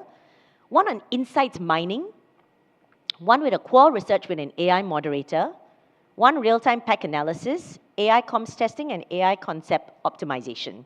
And then we created a grid, because we like to measure things in Reckitt. That's just the way we are. But I must say it's a good thing. And we actually then gave sort of a qualitative score around 6 areas. But isn't this interesting? What did we find at the end was actually that most of the time, it was the large existing suppliers, the one we thought would be boring, that actually succeeded. They were the ones that actually delivered in the pilot. However, the interesting startups that seem really game-changing actually didn't make it. for various reasons. Key reasons, actually, when we went down to it, was the fact that firstly, our large partners, they knew us. Some of them have been working with us for 20 over years. The one that hasn't is because they didn't exist 20 over years ago. But we've been working with them since the time they started. Yeah? So they know our business, they know insights. They don't just know tech. They also know insights, they know the categories, and they know us and how to work with the company. So that turned out to be interesting. The startups, fascinating, brilliant people, really brilliant. AI specialists coming up with tech platforms, but they didn't really understand those other soft areas of working with the organization, right? So we gave them the feedback because we want them to get better as well. And the whole idea is that they would also grow along the journey, right? So this is where we landed, and what we basically found from here is that if we wanted to work with some of the startups, we would actually have to put in quite a lot of work into co-creation. So the decision at this point, this is now 2023, sort of back half of 2023 last year, we decided that the ones that actually succeeded, we would start scaling. So we started scaling with the ones on comms testing and concept optimization with our partners, where it worked. And then we're like, now how do we figure out solutions for the other business use cases that didn't make it? And that takes me into, I guess, a couple of learnings, and then let me take you to 2024. So our learnings, apart from that, right? So number one, efficiency is a given. I think we all know this, all right? But it's true. Anything that's AI-enabled, GenAI-enabled, it's at least 5 to 10 times faster. At least. Yep. And the second thing I mentioned, which is that at least at that stage, and I would say even till today, in Click that I was in, Insights Forum, there aren't so many off-the-shelf solutions right now. There's some, but there aren't that many off-the-shelf solutions. Therefore, if you're going to embark on this journey, be prepared for a lot of co-creation and working together. Right? So then let's take us into 2024. We then realized, we didn't find a solution for insights mining. We didn't find a solution for business performance analysis. So therefore, in 2024, we had the ones with our partners that actually satisfied our requirements for some parts of the workflows already on innovation and comms. But at the end of 2024, we embarked on something really exciting within Reckitt, which was that the exco of the company, the CEO and his reports, decided together that marketing would take the lead on developing internalized GenAI tools within the organization.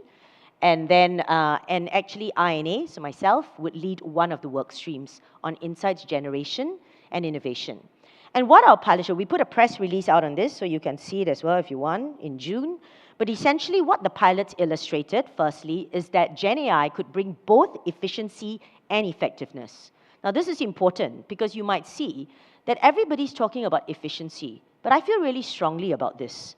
And so do our stakeholders and partners at Reckitt, which is that GenAI, of course, is going to make us faster, but it's going to make us better. The whole point of AI is that it should enable human beings to become better versions of ourselves. The whole point is, how can it take away some of the grunt work to enable us to actually work on things like creativity and innovation, and things that maybe we actually enjoy, and things where you actually need humans to engage in. Right? The problem is all of us, I think, has probably about a third of our time that we're spending on everything else. So what we saw actually in the pilots, which made me feel good, is that both on communications and on innovation, we managed to come up with 60% faster concept development, and we came up with 30% faster ad adaptation and localization of content as well. So that's great. So it was thumbs up to the pilots. So what did we actually do, right? Because those were the metrics that we measured. I'll give you an example. So this was the example of the innovation work stream, which I was leading. Now, also a little note here, right? What I really kind of wanted was an insights generation tool. If you ask for an insights generation tool, you're usually not going to get the funding for that.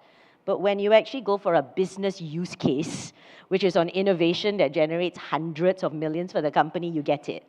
So I decided to go for the insights for the innovation work case, use case, which actually starts from insights, from consumer centricity. Because what the organization wants is consumer-centric innovation.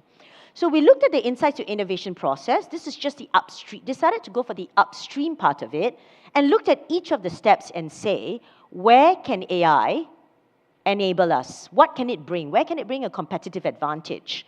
Step 1, data retrieval and synthesis. Could we become, for example, 3 times faster to go from data to insights? Concept generation and refinement. Can we come up with 5 times more concepts in 5 times shorter time, and every single concept will be on brand? Could we have actually faster testing and validation? Could we have more breakthrough innovations that are much more future-looking and trend-setting with shorter lead time and costs? Can AI in some way enable all of this to happen? And we found is yes. We found yes. Is we developed 2 GenAI tools, one called an insights generation tool and one called a concept creator. Yep. If it's blanked out and very small so you can't see it, that is deliberate because it's confidential, all right? But I wanted to at least tell you about it. So the first one you can probably see from far. It's a, kind of a typical ChatGPT type format where what it does is we have fed the insights generation tool with all our proprietary data sets that we have been very conscientiously building over the last few years. 500 million consumer data points on everything about our consumers and what drives demand, usage, attitudes, emotional benefits, functional, everything. 100,000 reports in our knowledge management Stravito database, 15 years of record history, 20 over years of innovation testing, 20 over years of pre-testing, product superiority, everything that we know. And then we infuse it as well with social listening, ratings and reviews, search data, trends data, to make sure that we weren't creating only an echo chamber of what we knew, right? But to make sure that we were keeping it constantly refreshed by what's going on outside. So that's connecting the dots across Reckitt with proprietary data and high-frequency consumer feedback to generate insights. So marketers, we open it up to marketers. Everybody can just go in, prompt. Basically, you write prompts and ask questions, and you can actually get insights, and it's so fast. It's incredible, all right? So that was the first one we created. From there, the marketer can actually click on an insight, which takes you into the concept creation tool. So this is what I told my boss. I'm like, I keep talking about how every single idea has to come from an insight, and now it will, because there'll be no way that they can come up with a concept board without clicking on the insight button first. So essentially, they'll click on that, and then it will actually come up with a starter concept board, which you can probably see looks very familiar, and we've created it to look exactly like how it would go straight into our usual concept testing. Okay, exactly like that. So when it comes out, it's about 60 to 70% there. The marketers play with it, but probably in about an hour or so, a marketer is able to come up with one final product concept board that is ready for us to actually put into our usual concept testing. So something that used to take maybe 6 to 8 weeks for an entire process is now taking an hour for one. Plus now we don't have to chase them anymore for the concept boards, which is also very helpful. All right? So what are our learnings from 2024 to date in developing that? You might remember all the learnings, right? So with each stage that we learn, we developed some intelligence as well and applied it to the next stage. Number 1 is the importance of tacit knowledge. So this is another term you hear quite a lot in the development of LLMs and GenAI. Tacit knowledge is the knowledge that resides within yourself, within the organization. Okay? Category and consumer knowledge of the internal teams were absolutely critical to train the models. We needed to train it. We actually trained the first, so by the way, we co-created the first models together with a consulting company, all right, and our IT group, 3 of us, we did it together. The first insight that came out sounded like it was written by a consultant, because it was. So we're like, okay, now we need to train in how to write to speak like a person, like a human, right? So it was really important. And secondly is that we learned that the AI-enabled human actually can be better than human alone. You might remember the metrics at the beginning, right? Not only were they more efficient, but actually the concepts and the things that came out, and we tested it through our usual pre-testing and innovation testing, came out already at par with the first prototype model, already at par, if not slightly better. So that was all the what we did. Let me maybe take you through a little bit of how we did it, because it's always a little bit of a combination of the two, right? the how is important as well. We went from pilots to scale very fast, like record time. So when we want to do it, we do it. Basically, within 3 months, we finished the pilots, measured success in month 4, got the money from the executive committee, and we have been scaling since June, actually to more categories and markets around the world. A couple of learnings from me on the how. Number 1, so everybody talks about human and AI and how AI is going to take over our jobs and so on. Okay, what is really key? 20-10-70 rule. The success of embedding GenAI in an organization comes 20% from the data, 10% from the AI algorithm, and 70% from change management of people. Change management of people actually using it, of embedding it, how you deploy it, and how you actually embed it into the business operating process of the company. Yeah? 70% comes from that. And the second thing, which I'd mentioned before, the 20% of the data, right? How we build advantage via data. The GenAI is as good as the data and knowledge we have. I mean, our industry, we always talk about kind of rubbish in, rubbish out, yeah? So you need large volumes of data, combined with deep pockets of tacit knowledge which reside within the organization, the CMI team, the I&A team, to fuel and train the model, and this is what creates a competitive advantage. So actually multiple data sources in one place, like I've mentioned already, it has become a huge competitive advantage. And this is the reason, I believe, that I&A and our group has become pivotal in the creation of GenAI within Reckitt. All 3 work streams within marketing, all are underpinned by what we're doing in I&A. So some final thoughts before I close, right? I shared some learnings. But if you want to start embedding GenAI within the organization, always start with the business use case. I think that we should do that all the time anyway, right? But start with the business use case. Then understand where you've got these proprietary data sets that are consistent somewhere within your organization and unsiloed. Then set clear measures of success, and the success needs to be business measures, always, in partnership with the business owners, the P&L owners. After that, determine how that solution will be embedded in the business operating model. And only after all of that, do you even start thinking about the technology. So I'll end with how I started, which is to say that, yes, 80% of CMOs says that they are using GenAI for productivity. They think that insight generation and analytics is going to take a long time. I said that I disagree, because I think that it's now. I think it's here.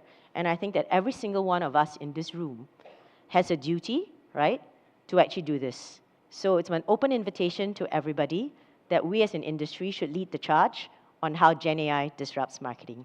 Thank you. John, questions? Or? Did you want to do some questions? Yep. Okay. Any questions for Elaine? Yep.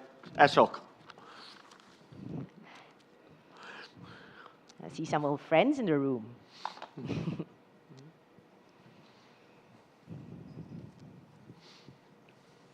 Thank you. So, Elaine, you said basically it's no longer a question of merely using AI and GenAI. So it's, desirability is, of course, to embed it in the insights and marketing process. But what about the next step, which is, not only have it embedded, but have it as the core and the driver of not only the insight process, but the overall marketing activity. So what I'm talking about is that if one can imagine that the marketing process is basically automated.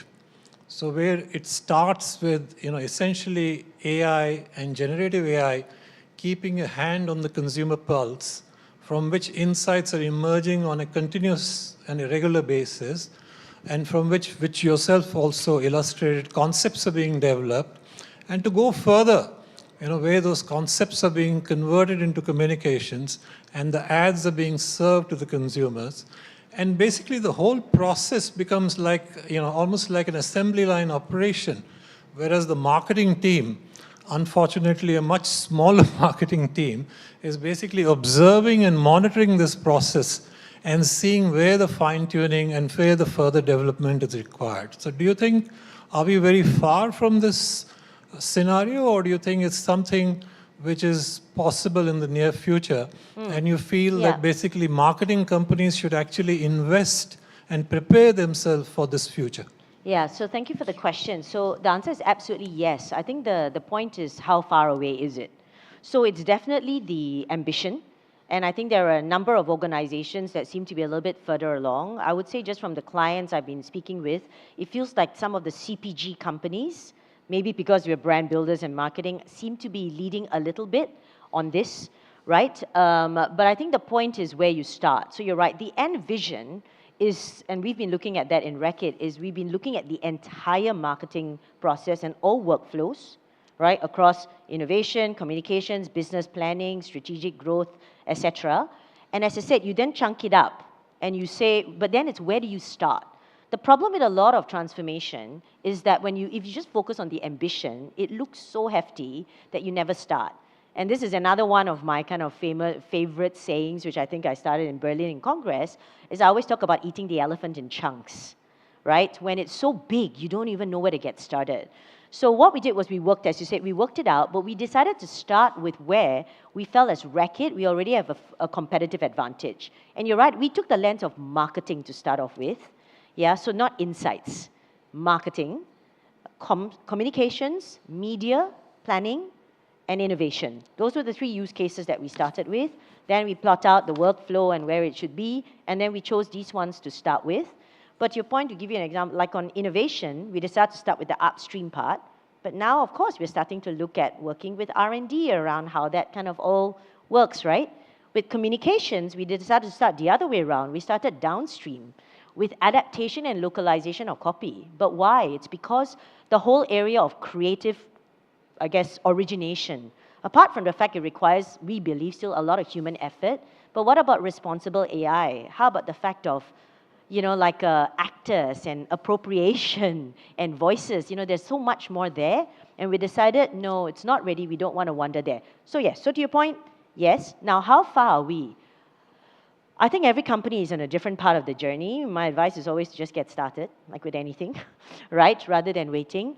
But things move so fast, Ashok. I mean, we were just talking like a year ago, we were just talking about this, right? I mean, in January, I remember telling my developer, I'm like, I really like what we're talking about, but I feel like I have an imaginary unicorn friend. Because at the moment, all I've seen is a PowerPoint. When am I going to see something? In February, I saw something, So I think the point is, yeah, it's a journey. It's like it's closer than we think, I think. And I would say that, we've definitely been looking at, as you said, different types of research methodologies, and in some cases, things that are much more iterative. Let's talk about pre-testing, for example. Try to say, we create a lot of our content already internally. Now it can go through something which is an AI system. It just runs through, get the results straight away, know what it is, goes straight back in, feeds back loop at the moment, and back out again until it turns green. And this happens now in minutes, hours, right, versus days in the past. Thanks for your question. Yep, another question over here.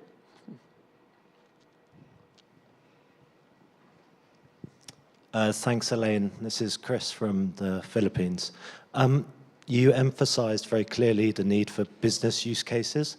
I'd like to just ask, what's the reception been based on the metrics you've had, which have shown clear breakthroughs in efficiency and also on par or slightly improved effectiveness from the XCOM? And are there expectations?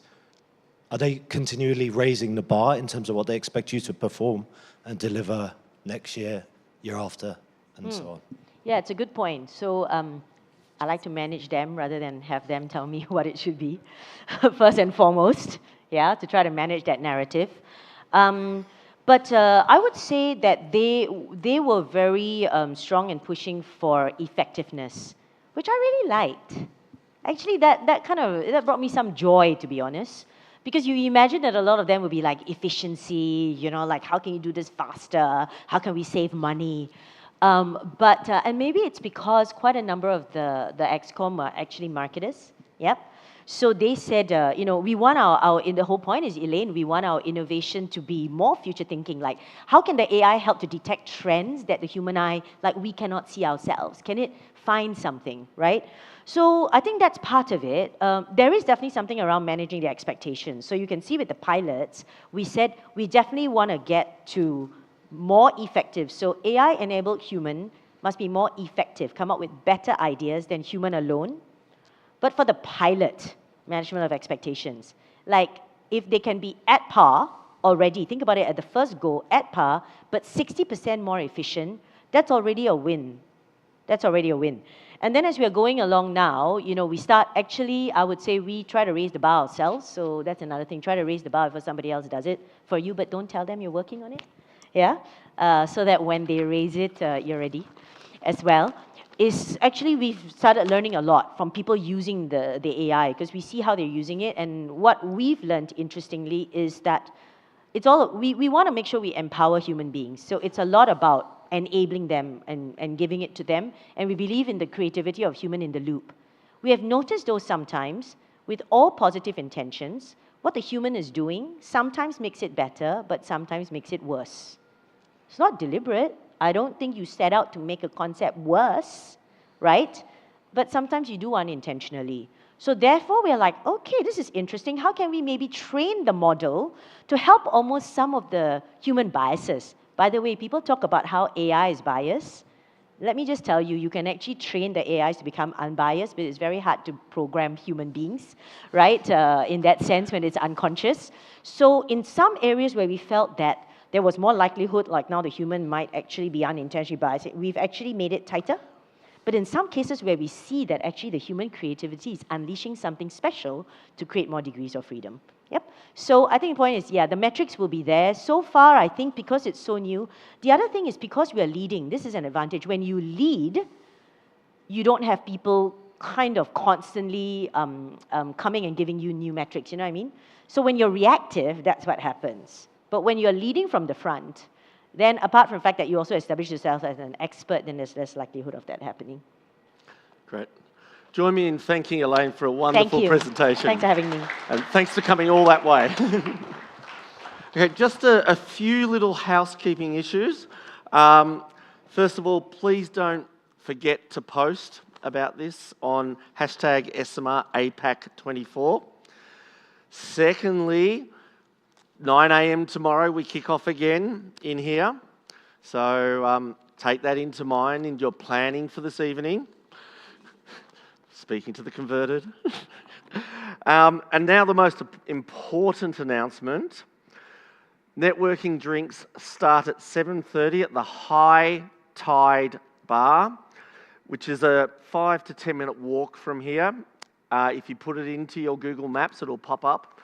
But if you're so inclined and you can be ready by 7 p.m, there is a tuk-tuk tour which will take you there. So you've got two options. You go downstairs to the lobby at 7. I'm just looking at you to make sure I'm getting this right. And if you need a little bit of a rest, a swim, a bit of a refresh, like I do, you can trot along at your convenience to get there for your first drink at 7:30.